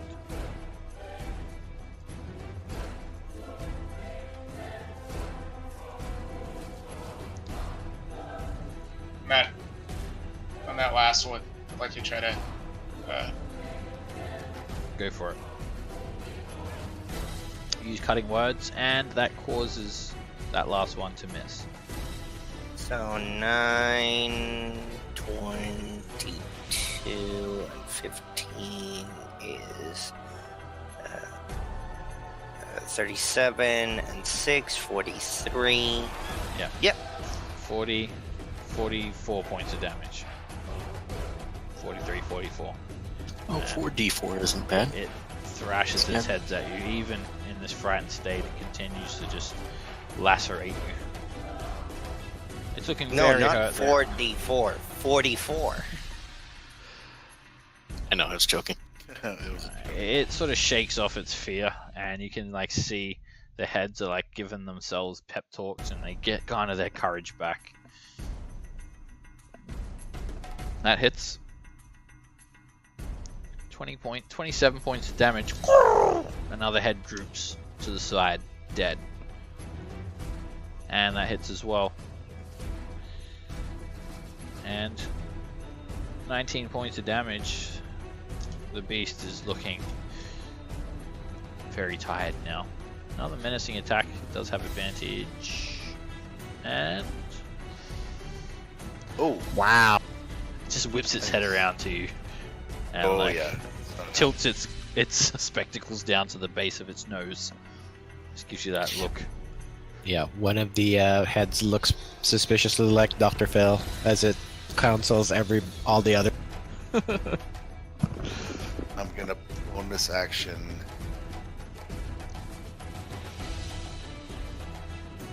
Up. Help action on there. Okay. Head back.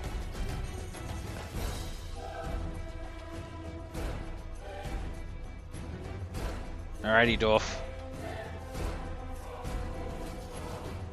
Here we go. Slay the beast. Using a Monty. great axe, right? Yeah. Oh, that's right. Great axe. Here we go. Yeah, so last time you accidentally clicked drown. Here we go. Old habits. That hits. 19 points of damage, and that hits as well. Alright, with one swing, you sever two of its heads. With the second swing, you take out three, like cutting down some small trees. And all of these necks start writhing around, flailing from side to side, slamming into the ship, breaking it apart. And then suddenly it just sways side to side, and the mass of its body just sinks down. I shoot firebolts at it to make sure it doesn't regenerate. You guys can get some fire to it as well. As it sinks down, can I be like, I finally got here? You sink your weapon into its corpse. Stand on the tip of the boat, stick it. Alright, so there may be some treasure in here. Yeah, search it all. Alright, Yeah, let's search. so these, I'm gonna get history checks from everyone. Would we even be able to know, considering it's a different world?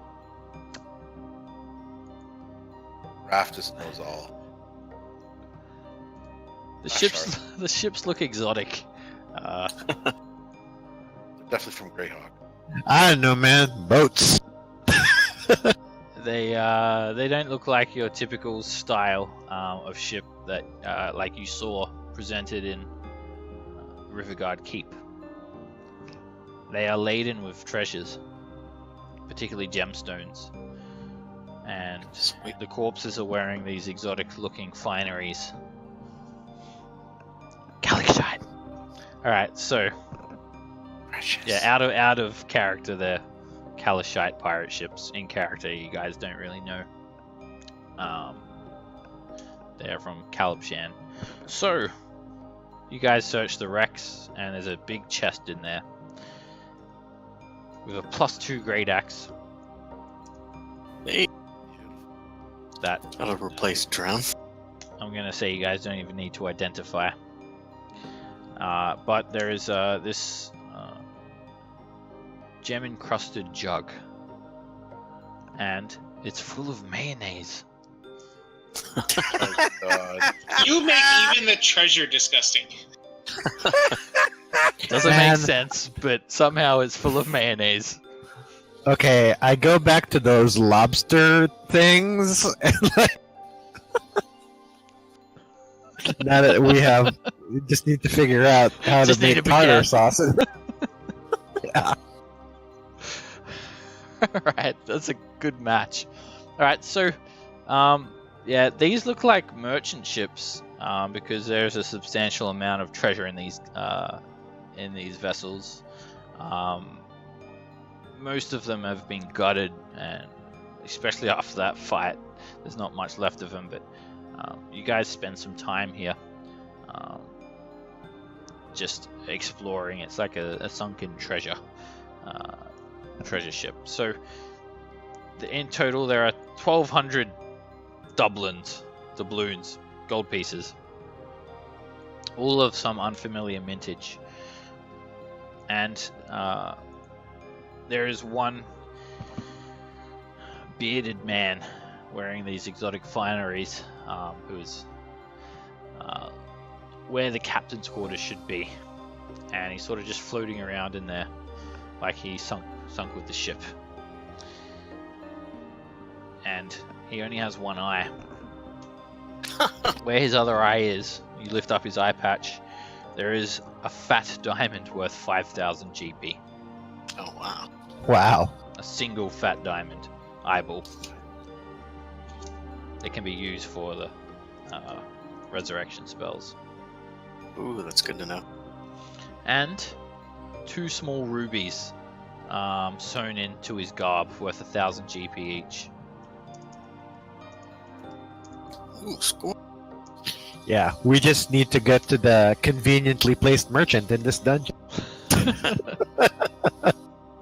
gotta find the one off Resident Evil 4. He'll be around somewhere.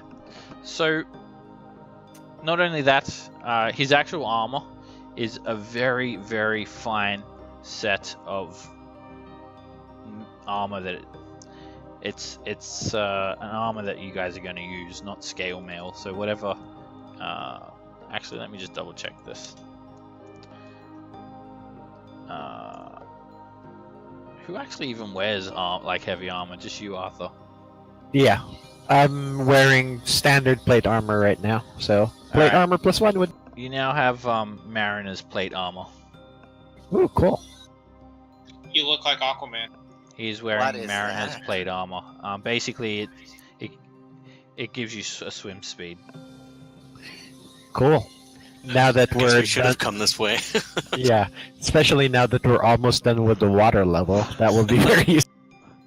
Might come in handy at some stage. Yeah. Alright, so you don't know Cool. what this mysterious jug is. Could be anything, but I mean, top quality mayonnaise. Not spoiled? No, it's actually fresh. That suggests that the jug is indeed magical. Carve up some Hydra and make a Hydra fish sandwich with mayonnaise. For that encounter, you guys get 750 XP each. Alright. Chip it away. So, you've sort of gathered enough information now to realize that these portals need to be closed and that these elemental weapons are the key to doing that. However, Arisi is still at large. You've got every other elemental weapon, Iron Fang, Tinder Strike, but no Wind Vein. And you also have to think now that when you close this portal, you're going to be sacrificing that weapon. Yep. So, Yeah. I think we'll call it here for tonight. Seems like a good place to end with all that Try to treasure. get on shore. Yeah, you guys can get on the shore, and we'll pick it up right here next week, and see where the journey takes you guys next. Thank you guys all very much, and I'll see you then. Thanks, guys. Fun session. Yep, that's fine. This mariner's See you next armor. time. It's not Quarter magical, done. Like +1 or anything. It's not +1, but it gives you a swim speed, which is pretty damn good. Because Especially for clearly, plate. yeah, because clearly me running around 15 feet at a time and having disadvantage in the water level is bad. It's You gotta wear definitely. it to the fire level. Yeah. It lets you swim in lava as well. So Yeah, I'm sure. I'm sure. I'm sure. You're just I not mean- immune to the lava. Yeah, I can swim in it just as Yeah. long as I can survive. you will take 16 d10 Exactly. fire damage at the start of every round, but you can swim in it. Alright, guys, thank you all very much, and I'll see you then. See you later. Yeah. Right. Theoretical question for the party.